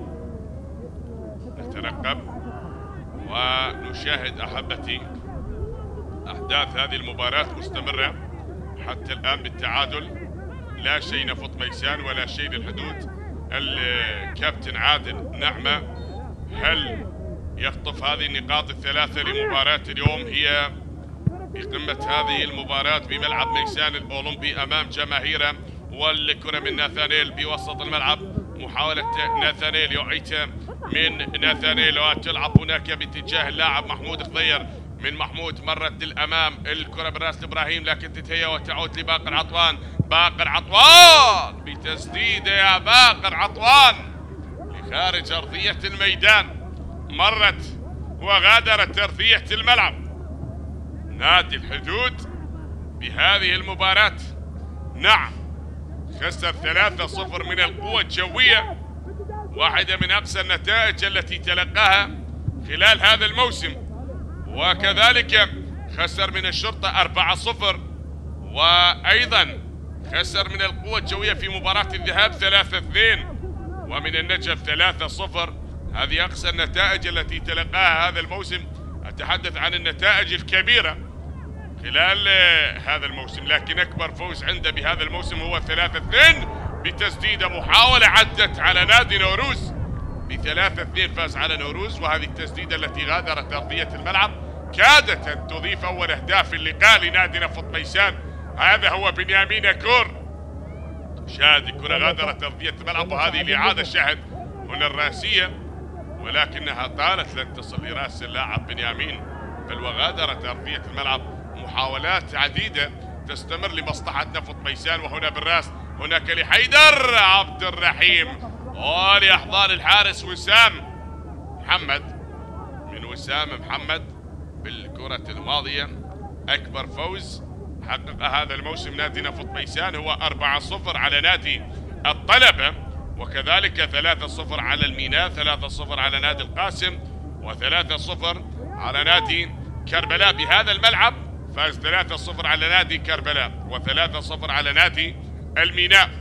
بعد هذا لن يفوز أي مباراة بملعب ميسان الأولمبي، بل تعادل نعم بعدة مباريات، تعادل ب6 مباريات هنا بهذا الملعب، وكذلك خسر 3 مباريات بهذا الملعب بملعب ميسان الأولمبي، عندما خسر من أتوك بنتيجة قاسية، وكذلك خسر من القوة الجوية ومن نفط البصرة هنا بملعب ميسان الأولمبي. خسر من أتوك 3-0 ومن القوة الجوية 4-0 ومن نفط البصرة 2-1 هنا بملعب ميسان الأولمبي، بينما لعب خارج أرضه 16 مباراة. حقق الفوز ب6 مباريات، فاز على نفط البصرة وعلى القاسم والحدود والطلبة ونفط الوسط والنفط، وكذلك خسر ب4 مباريات خارج أرضه بعد ما خسر من الشرطة وأمانة بغداد والكهرباء والزوراء. تعادل ب6 مباريات خارج أرضه، استطاع أن يجمع 22 نقطة من أصل 48 نقطة، فهذا شيء جيد بالنسبة لنادي نفط ميسان. وهناك الكرة للأمام، وتصل دائما ما ترى نادي نفط ميسان عندما يلعب خارج أرضه يقدم مباريات كبيرة ويجاري الأندية الكبيرة، وأحيانا ترى يعود بنقطة ثمينة أو ب3 نقاط، لكن عندما يلعب بأرضه ترى الأمور تختلف عكس ما يلعب في خارج أرضه.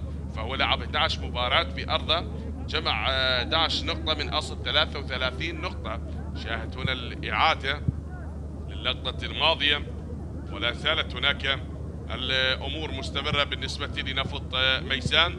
يضايقون دفاعات الحدود ويبحثون عن هدف. كارلوس رينو يلعبها وبنيامين أكور وصلت لباقر عطوان، والكرة ارتدت هنا غادرت أرضية الملعب، غادرت أرضية الملعب يا سجاد. فمستمرة ندية هذا اللقاء ما بين نفط ميسان والحدود. سجاد محمد يلعبها لكارلوس، وسام يتألق، وسام محمد يتألق بالكرة الماضية. نعم وسام انقذ العديد من المحاولات التي وصلت لمرمى نادي الحدود. هذه هي الكرة التي لعبها اللاعب سجاد محمد ووصلت مباشرة للحارس، لن يلمسها أي لاعب. وشاهد هنا الإعادة، الكرة ناثانيل ياسر نعيم لباقر عطوان، من باقر عطوان مرت لحيدر عبد الرحيم، تنقطع وتعود من باقر عطوان بوسط الملعب ناثانيل، لكن انقطعت من سجاد، وماشية الكرة لعلي لطيف لحيدر، حيدر عبد الرحيم سدد من مكان بعيدة يا حيدر عبد الرحيم. هذه وين يا حيدر؟ هذه بعيدة، هذه للمناطق المجاورة لملعب ميسان، ربما في حي الخليج أو برمانة. كانت عليك أن تسدد من مكان قريب يا حيدر أو تمرر الكرة لزملائك. شاهد نعم التمركز غير سليم من حيدر وسدد من مكان بعيد يا حيدر عبد الرحيم. هنا تغيير لكتيبة المدرب عادل نعمة. ياسر نعيم سيترك أرضية الملعب ويشرك اللاعب علي كريم. هذا علي كريم حسين وذاك علي كريم محمد. علي كريم محمد لعب لنادي نفط ميسان، والآن يشرك علي كريم حسين بهذه اللحظات. اثنين علي كريم مع نادي الحدود. بدأت تغييرات المدرب عادل نعمة رغم الغيابات، وحتى الآن بهذه المباراة مستمر التعادل. طبعا أكيد الغيابات مؤثرة بالنسبة للفريقين. تحدث هنا بنيامين أكور من بنيامين أكور. الحل عند الكابتن علي عبد الجبار وكادره المساعد، ربما يزج باللاعب كوكو، هذا إذا أراد أكيد تغيير نتيجة المباراة. فكوكو دائما ترى بتحركات جميلة لهذا اللاعب. اليوم بنيامين والدالي لم يكونون بالمستوى المطلوب بهذه المباراة بعد عدة محاولات، بعد عدة كرات وصلت لمنطقة ال18 لنادي الحدود. وكذلك تغييرات المدرب عادل نعمة بدأت مع انطلاق الشوط الثاني، وشاهدنا التغييرات التي لا زالت هي مستمرة حتى الآن. فمن يتغلب بهذه المباراة، من يكسب النقاط الثلاثة، من يسجل الأهداف. هناك لاعب ساقط على أرضية الملعب ناثانيل بالكرة الماضية. سلامة لناثانيل بعد التدخل بالكرة الماضية. نادي الحدود يحاول ويبحث عن هدف أول بقمة هذه المباراة، فهو يحتل المركز التاسع بترتيب دوري نجوم العراق، بينما أتحدث عن الحدود في الموسم الماضي كذلك حقق الفوز ب10 مباريات من أصل 38 مباراة لعبها، وتعادل ب19 مباراة. كان ثاني أكثر الأندية تعادلا في المباريات بعد نفط الوسط الذي تعادل ب21 مباراة في الموسم الماضي، وكان ملك التعادلات.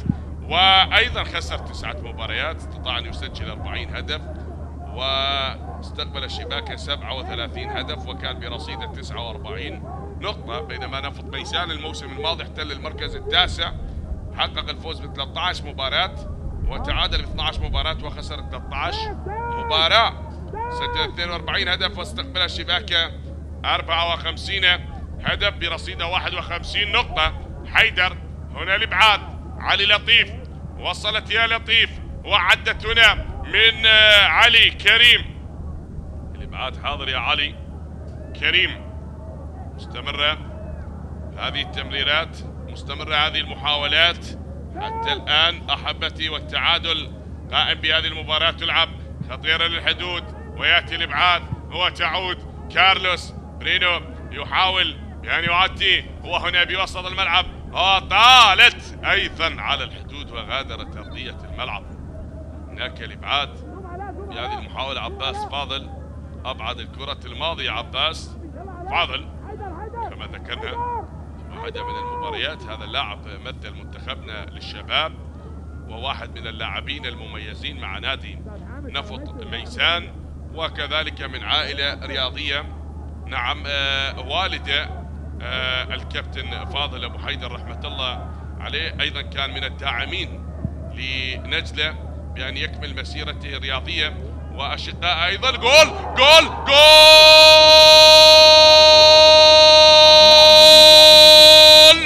علي كريم، هذا هو البديل، يسجل الهدف الأول لنادي الحدود. نعم هنا يتخطى الحدود، هنا بميسان يكسر القيود.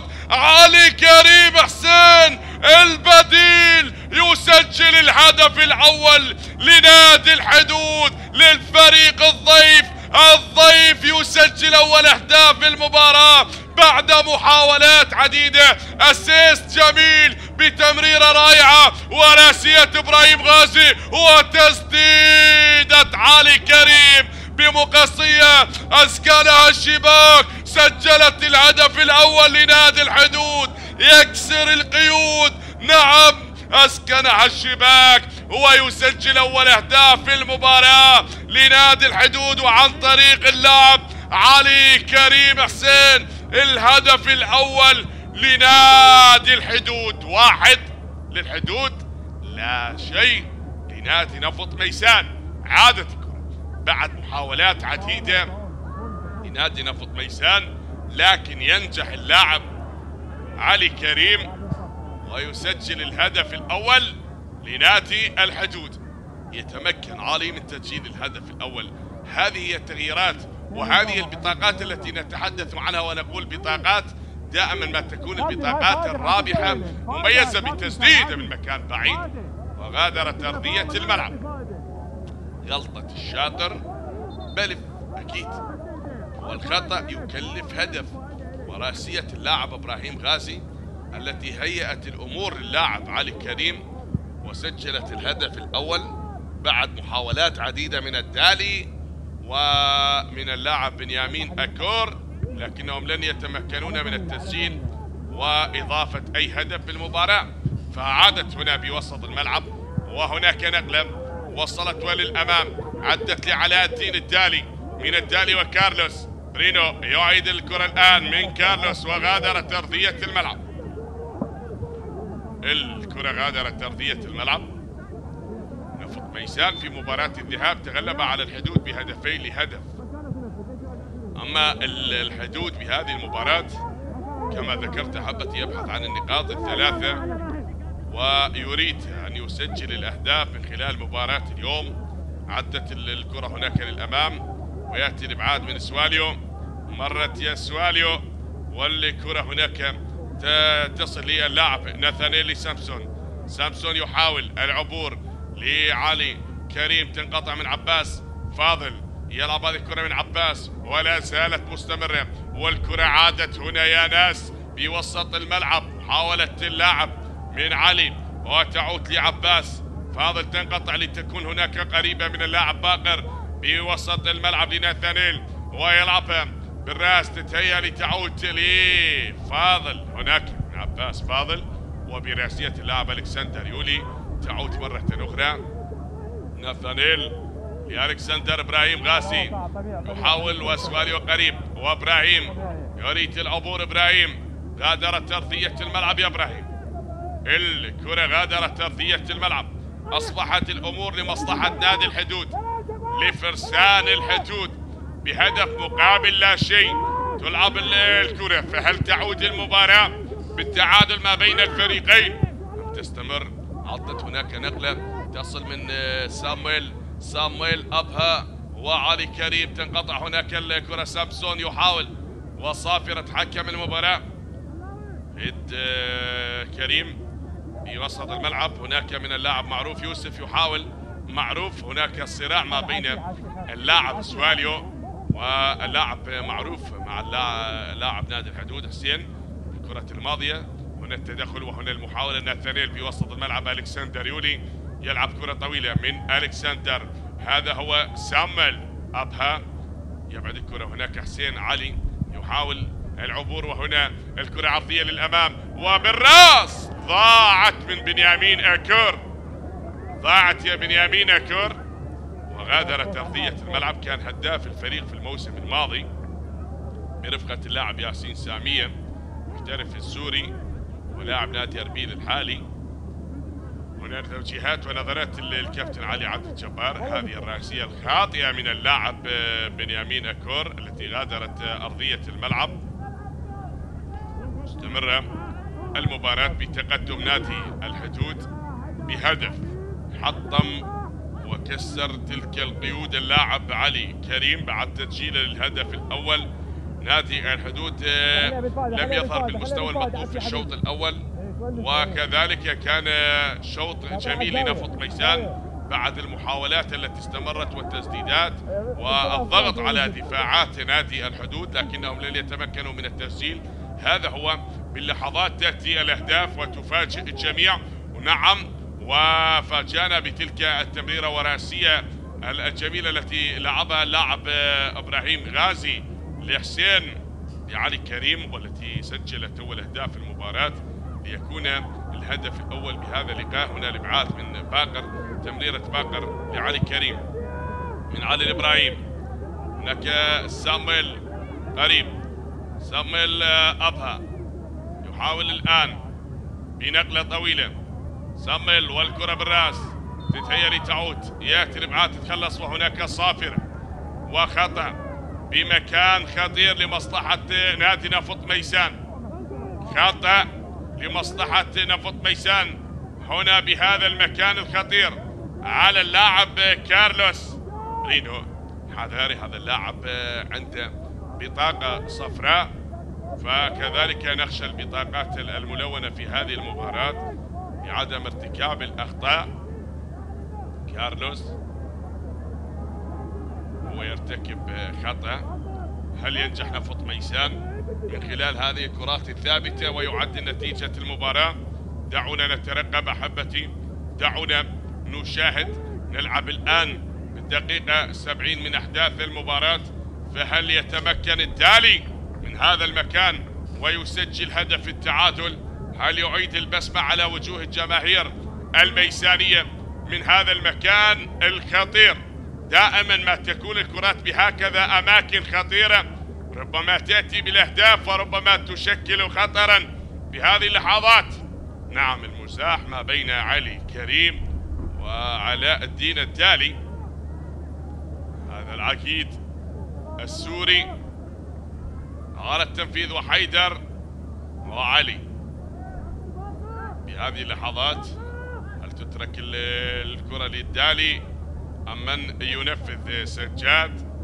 نترقب حيدر وعلاء الدين الدالي. ثابت الكرة لمصلحة نادي نفط ميسان بهذه اللحظات، والدالي على التنفيذ. علاء الدين الدالي وعباس. هنا الكرة من الدالي، علاء الدين من الدالي وبعيد. الدالي غادرت أرضية الملعب، مرت فوق العارضة وغادرت أرضية الملعب. يا علاء شاهد، هناك نظرات واضحة للكابتن علي عبد الجبار. سبق الكابتن علي درب نادي القاسم، وأيضا واحد من المدربين الطموحين، وكذلك يتمنى بأن يعيد فريقه للتعادل من خلال مباراة اليوم، بعد ما كان هو المستحوذ في المباراة وكان هو الفريق الذي قدم الأداء الأفضل في الشوط الأول، وكان من الممكن أن يسجل هدف لكنهم لن ينجحوا.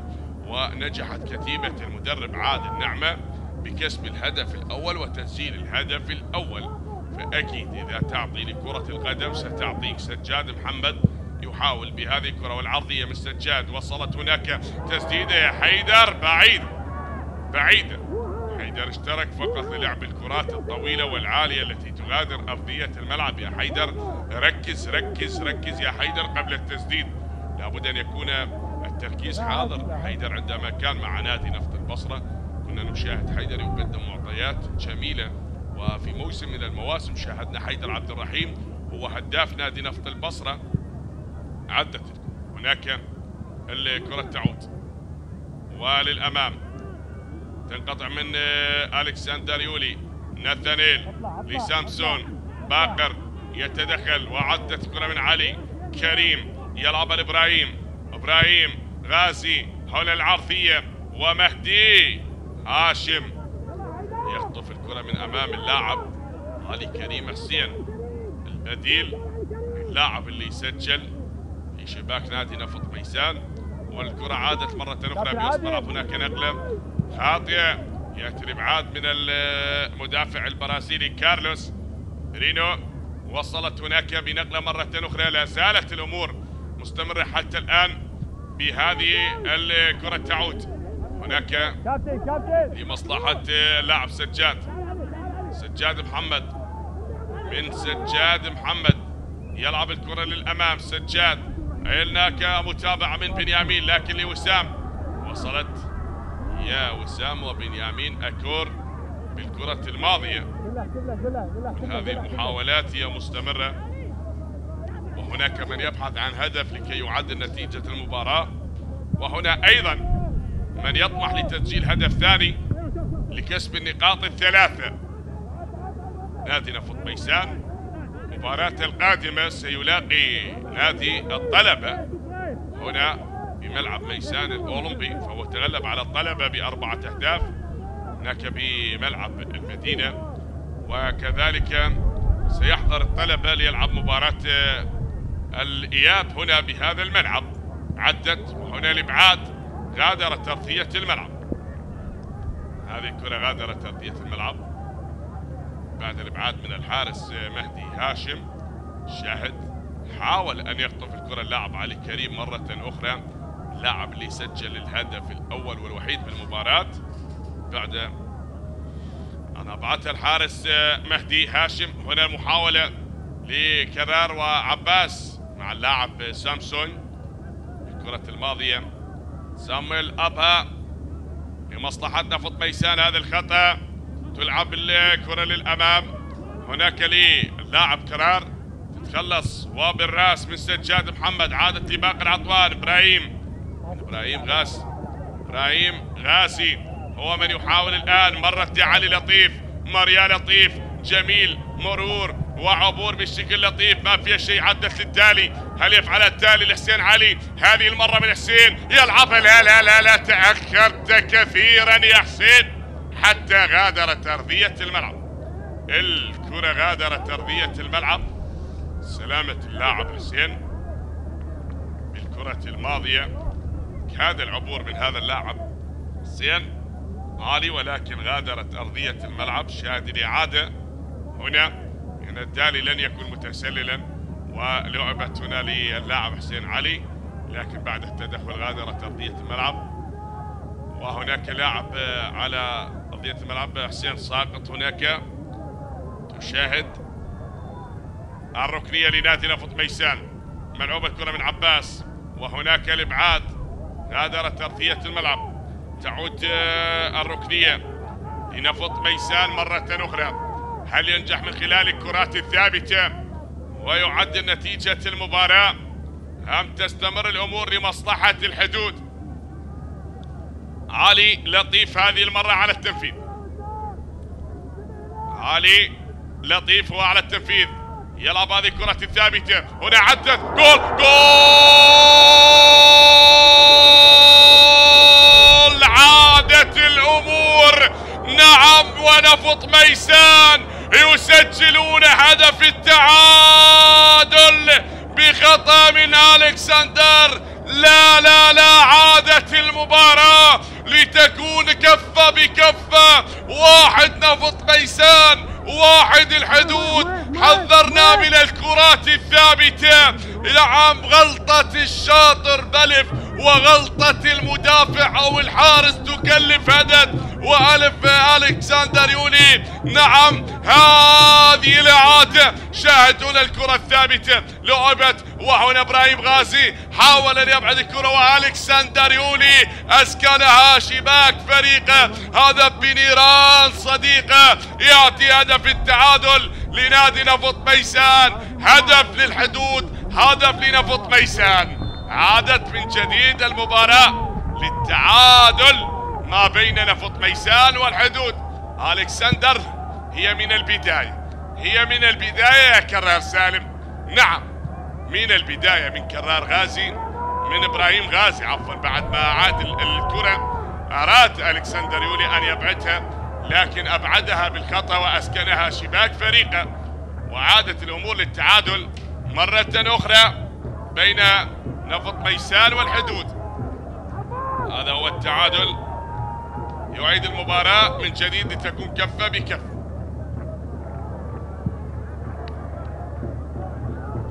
ملعوب الكرة للأمام، هناك بنقلة وراية، مساعد لحكم المباراة هذا بنيامين كور. واحد نفط ميسان وواحد الحدود. هل يتقاسمون نقاط هذه المباراة أو تكون نقطة ثمينة بالنسبة لنادي الحدود يخطفها من ملعب نجسان الأولمبي؟ مشاهد علي لطيف هو على التنفيذ مرة أخرى. علي لطيف، هل يكرر السيناريو مرة ثانية من علي لطيف؟ والكرة بالراس تتهيأ عباس فاضل، وصلت والإبعاد من كارلوس برينو. أبعد الكرة كارلوس وتصل هناك لحيدر بوسط الملعب نادي نفط ميسان. ملعوب الكرة للأمام وبالراس مرت للدالي، لا ضاعت، وهنا التسديد، ولكن تعود مرة أخرى علي لطيف بهذه المحاولة مرة ثانية. علي للدالي، وضاعت على اللاعب علي لطيف، وتتخلص تغادر أرضية الملعب بدأ لاعبي نادي نفط ميسان يتحررون بهذه اللحظات ويبحثون عن هدف ثاني في المباراة. نعم، بعد تسجيلهم لهدف التعادل أصبحوا الآن يطمحون لتسجيل هدف ثاني في المباراة، وتشاهد تراجع واضح للاعبين نادي الحدود. هنا شاهد هذه الإعادة للكرة التي ارتدمت بها اللاعب كارلوس برينو، وتشاهد هناك المحاولة لإبعاد الكرة كان من اللاعب محمود خضير ومن أبعاد الكرة الماضية، والتصدي الرائع كان من الحارس وسام محمد. شاهد وسام تألق اليوم بالعديد من الكرات، بالعديد من المحاولات التي أبعدها جمهور نادي نفط ميسان. هذا الأولتراس، نعم هذه جماهير، وتحية لجماهير نادي نفط ميسان، النادي النفطي الوحيد الذي ترى عنده قاعدة جماهيرية ويساندونه في أينما حل وأينما ارتحل. هذه كرة بتسديدة مرت، وهنا لوسام. وسام شاهد هناك رابطة نادي نفط ميسان وأولتراس نادي نفط ميسان يتبعون هذا النادي لكون النادي الوحيد الممثل لمحافظة ميسان. كان أيضا نادي ميسان يلعب في الدوري الممتاز، وهو الآن يلعب في الدوري الممتاز، بينما نفط ميسان النادي الوحيد الذي يلعب في دوري نجوم العراق لهذه المحافظة المعطاء. عادت الكرة هنا في وسط الملعب، ونقلة لا زالت مستمرة. هناك من باقر يلعبها بأقدام اللاعب سامسون، أديكو سامسون مر سامسون ويحاول الآن العطية والراسية، والثاني إبراهيم ومهدي بخروج للحارس مهدي هاشم يتألم. مهدي هاشم، نعم 9 دقائق متبقية على أحداث المباراة ووقتها المتبقي، وهل ينجح الحدود أم سينجح النفط وسجاد محمد خلال هذه الدقائق المتبقية؟ من ينجح بهذه المباراة ويكسب النقاط الثلاثة؟ نفط ميسان هل يعبر الحدود ويسجل هدف ثاني ويعيد سيناريو مباراة الذهاب التي انتهت بهدفين لهدف؟ كذلك سامسون سيترك أرضية الملعب ويشرك اللاعب عباس عادل نعمة، الكابتن عباس عادل نعمة، هذا ونجل الكابتن عادل نعمة مدرب الحدود يشترك الآن، وغياب شقيقه منتظر عادل بسبب الإصابة. واحد من العناصر المهمة مع نادي الحدود منتظر، وهذا هو سامسون يترك أرضية الملعب. اشتراك اللاعب عباس، الركنية لنادي نفط ميسان ثابتة لنفط ميسان، ملعوب هذه الكرة للأمام وتتخلص هناك بالراس، عدت من عباس فاضل لتعود مرة أخرى بوسط الملعب. هذا والسواليو لسجاد، سجاد يحاول سجاد تمرير لعباس، عباس يحاول العبور الآن لسجاد مرة أخرى، وأنتم ما بين اللاعب سجاد وعباس، هناك تنقطع من اللاعب عباس عادل، وعباس فاضل يلعبها لبنيامين، كرة طالت على بنيامين وغادرت أرضية الملعب. الكرة غادرت أرضية الملعب يا عباس. بالكرة الماضية نفط ميسان حقق الفوز ب8 مباريات فقط كما ذكرنا أحبة، فاز على الطلبة 4-0 وعلى نفط البصرة 2-0، على الميناء 3-0، على القاسم 3-0، 2-1 على الحدود، و3-0 على كربلاء، 2-0 على نفط الوسط، 2-0 على النفط. بينما تعادل سلبا مع النجف من دون اهداف، وكذلك نفس النتيجة سلبا امام نفط الوسط وزاخو والكرخ والنفط والكهرباء. تعادل بهدف لمثله امام الزوراء في مباراة الذهاب، تعادل بهدف لمثله، وهنا المحاولة بعد ما عدت هنا من التالي وحكم المباراة ما فيها شيء وغادرت أرضية الملعب. تعادل بهدف لمثله أمام نادي أربيل، وأيضا نفس النتيجة في مباراة الإياب أمام أمانة بغداد، وأمام القوة الجوية أيضا تعادل بهدف لمثله، بينما بهدفين مقابل هدفين أمام نادي القاسم.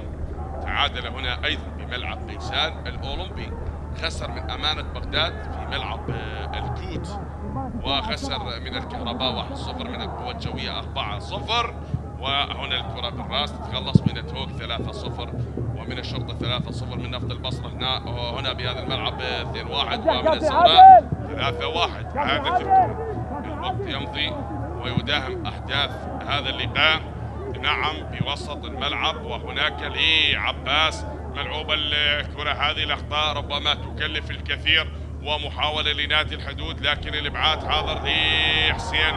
الآن من حسين يحاول هل يمرر الكرة هناك للأمام، وبهذه التمريرة وصلت لحيدر للدالي يمشي من الدالي، والكرة انقطعت وعادت الآن بوسط الملعب من سامويل أبها. يلعبها سامويل والكرة لمعروف يوسف.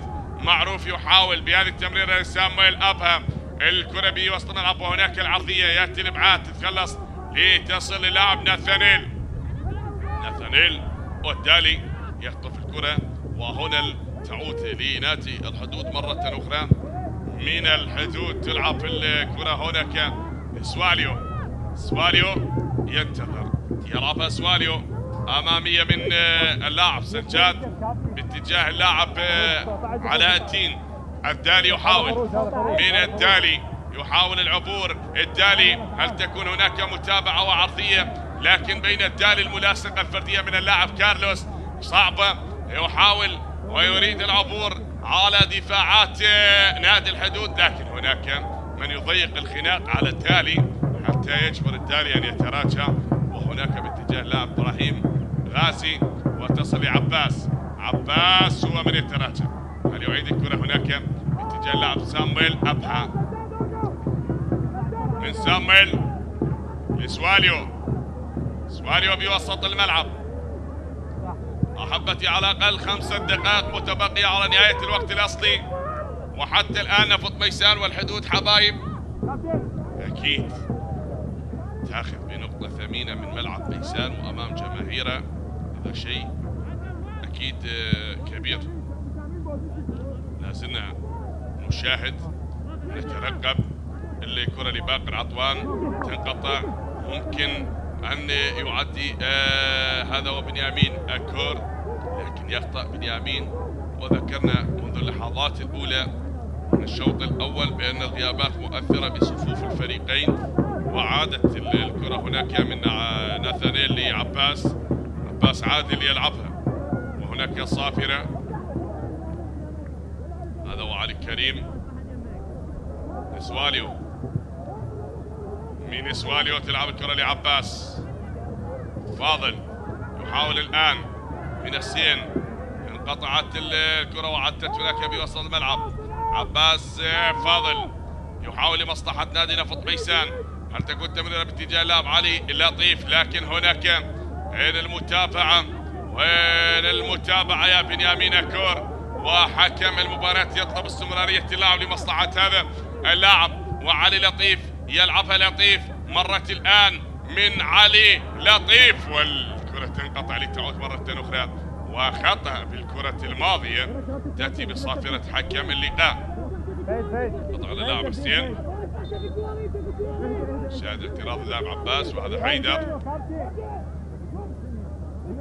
مستمرة أحداث هذه المباراة أحبتي بالتعادل بهدف لمثله، ولا زالت الأمور بهذه المباراة هي بالتعادل. أكيد إذا انتهى سيتقاسمون نقاط هذه المباراة بعد تعادل نادي القاسم أمام الميناء سلبا من دون أهداف خلال هذه الجولة، وتعادل نادي زاخو أيضا من دون أهداف أمام الكرخ، ومباراة نفط ميسان والحدود حتى الآن مستمرة بالتعادل، بينما مباراة الكهرباء انتهت بهدفين دون رد أمام نادي نفط الوسط، ومباراة أربيل انتهت بهدف دون رد أمام نادي النفط. أذكر بنتائج الجولة الماضية، الكرخ أيضا تعادل أمام أربيل سلبا، والوروس تغلب على القاسم 2-1، نفط البصرة الذي تغلب على نادي نفط الوسط 1-0، والنجف تغلب على طلبة 2-0، بينما الكهرباء تعادل أمام الشرطة بهدفين مقابل هدفين، وكذلك نادي القوة الجوية تغلب على الحدود ب3 أهداف، وتوك تعادل أمام الكهرباء بهدف مثله، الميناء تعادل أمام النفط سلبا، والزوراء في ختام الجولة 27 تغلب على نفط ميسان ب3 أهداف مقابل هدف وحيد. ما زلنا نشاهد حتى الآن ونترقب أحبتي هل يكون هناك هدف قاتل بهذه اللحظات. سيشترك مرتضى حسن، نعم مرتضى حسن بدلا من اللاعب إبراهيم غازي بهذه اللحظات المتبقية من أحداث المباراة، وحسين كاظم اشترك بدلا من اللاعب بنيامين الذي غادر أرضية الملعب، وكذلك سجل اللاعب كوكو. ربما في هذه اللحظات يكون هناك هدف، لكن لمن لا نعلم، لا نريد أن نسبق أحداث المباراة والوقت المتبقي من هذه المباراة يأتي الإبعاد، وهنا تغادر أرضية الملعب. الكرة غادرت أرضية الملعب. سجاد محمد، هذا إبراهيم غازي اللاعب اللي ساهم بصناعة الهدف الأول بالمباراة وهداف الفريق مع نادي الحدود. هداف نادي الحدود إبراهيم غازي عنده 12 هدف هذا اللاعب مع نادي الحدود هذا الموسم. عدت هناك الكرة بالراس، غادرت أرضية الملعب. الكرة غادرت أرضية الملعب يا مهدي هاشم، وهذا عباس عادل. ملعوب الكرة بوسط الملعب من باقر، لا زالت بوسط الملعب بالراس. يأتي الإبعاد حسين كاظم، وهنا باقر يلعبها من عباس باتجاه اللاعب حسين كاظم. اللاعب البديل يلعبها لعباس فاضل. عباس فاضل، وهنا من عباس تمريرة طويلة وصلت يا عباس فاضل. هل تنقلب الأمور بهذه اللحظات؟ هناك التدخل باللقطة الماضية. حكم المباراة يطلب استمرارية اللعب، وهناك كرة عدت لا زالت مستمرة، وهنا تعود من اللاعب أبها. يحاول سميل أبها بعد التدخل بالكرة الماضية، وحسين كاظم 5 دقائق كوقت إضافي لنهاية أحداث هذه المباراة بهذه الدقائق الخمسة. هل تنتهي الأمور بالتعادل ما بين الفريقين، أم يكون هناك هدف قاتل ينهي الأمور ويحدد مصير هذه المباراة لمن تكون النقاط الثلاث؟ ركنية نفط ميسان الذي اعتمد الآن على الكرات الثابتة والركنيات، وكوكو يترك تلك الكرة لعلي لطيف اللاعب اللي من خلال هذا اللاعب هو نفذ أيضا الركنية التي جاء الهدف من خلالها. وهذه بالراس غادرت أرضية الملعب، غادرت أرضية الملعب. هذا سواليو، والواضح الكابتن عادل نعمة مدرب نادي الحدود. وسام محمد، كل شيء يمضي يا وسام محمد، والأمور مستمرة بالتعادل بهدف لمثله. 1 لنفط ميسان، 1 للحدود أحبتي، لحساب الجولة 28 من منافسات دورينا دوري نجوم العراق للمرحلة الثانية. مباراة الذهاب انتهت لنفط ميسان، والإياب مستمرة بالتعادل. وهذه كرة هنا والخطأ لمصلحة اللاعب علي لطيف، خطأ لمصلحة اللاعب علي. هذا هو علي لطيف بعد التدخل بالكرة الماضية. نعم أحبتي، بعد هذه المباراة ستنطلق مباراة نفط البصرة وكربلاء، ولا زلنا حتى الآن نشاهد ثابتة. هذا وحسين كاظم على التنفيذ لنادي نفط ميسان. ملعوب الكرة ويأتي الإبعاد، تتخلص بقبضة اليد من الحارس، وهنا لباقر عطوان. باقر عطوان، وتلعب الكرة هناك من علي، يحاول بأن يعدي من اللاعب مرتضى حسن. هذا اللاعب البديل يحاول العبور بتلك الكرة، ولكن هناك عباس فاضل يقطع الطريق. عباس فاضل يقطع الطريق على نادي الحدود. هذه عدت ومستمرة، هذه بنقلة تعود مرة أخرى، هي بوسط الملعب. هنا محاولة خطيرة الآن من علي كريم، ولكن هنا حكم مباراة يطلب استمرارية أبو حسين كاظم لمصلحة نفط ميسان. مستمرة هذه الكرة بهذه التمريرة بهذا العبور، وصلت للحارس وسام محمد.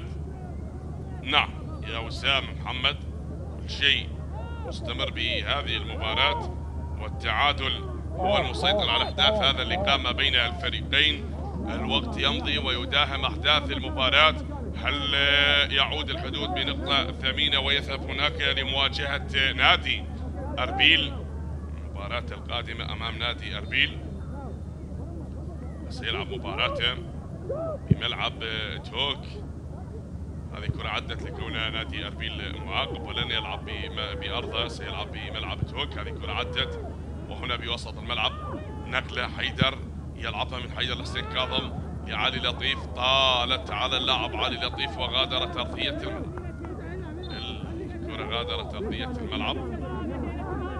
شاهد كل شيء يستمر بندية هذا اللقاء بعد محاولات استمرت خلال شوطين، ونعم بقينا نلعب بهذه اللحظات المتبقية من الوقت الإضافي، والتعادل لا زال هو المسيطر على أحداث المباراة، بينما تشاهد توجيهات المدربين الكابتن عادل نعمة بعد تغييراته والكابتن علي عبد الجبار بعد التغييرات التي استمرت، وهناك صافرة لحكم المباراة.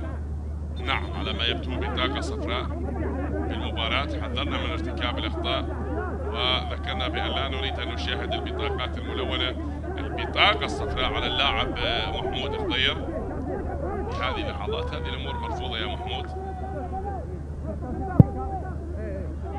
شاهد الآن تلعب هذه بالراس من عباس وتتهيأ كوكو، يحاول من كوكو لحيدر. نعم هناك عرقلة لكن الكرة أبعدت وعادت هنا بوسط الملعب. الأمور على ما يبدو انتهت ولا زالت الكرة هناك من سجاد ممكن بالهجمة الأخيرة إذا أراد وإذا نعم تمكن نفط ميسان، بينما علي أبعد الكرة هناك وللأمام. بهذه المحاولة تأتي وهنا صافرة حكم المباراة تعلن عن نهاية اللقاء بالتعادل بهدف لمثله. إذا نقطة ثمينة لنادي الحدود يخطفها من ملعب ميسان، وتبقى الأمور طيبة ما بين الحدود ونفط ميسان حبايب خلال هذه المباراة لحساب الجولة 28 من منافسات دوري نجوم العراق. نقطة لكتيبة المدرب علي عبد الجبار ونقطة لكتيبة المدرب عادل نعمة. كانت مباراة ممتعة، مباراة جميلة بها العديد من الهجمات والمحاولات التي شوقت السادة المشاهدين. على أمل أن نلتقيكم في يوم آخر ومباراة أخرى على بركة الله. تقبلوا تحياتي معلق المباراة حسين الساعدي، والسلام عليكم ورحمة الله وبركاته.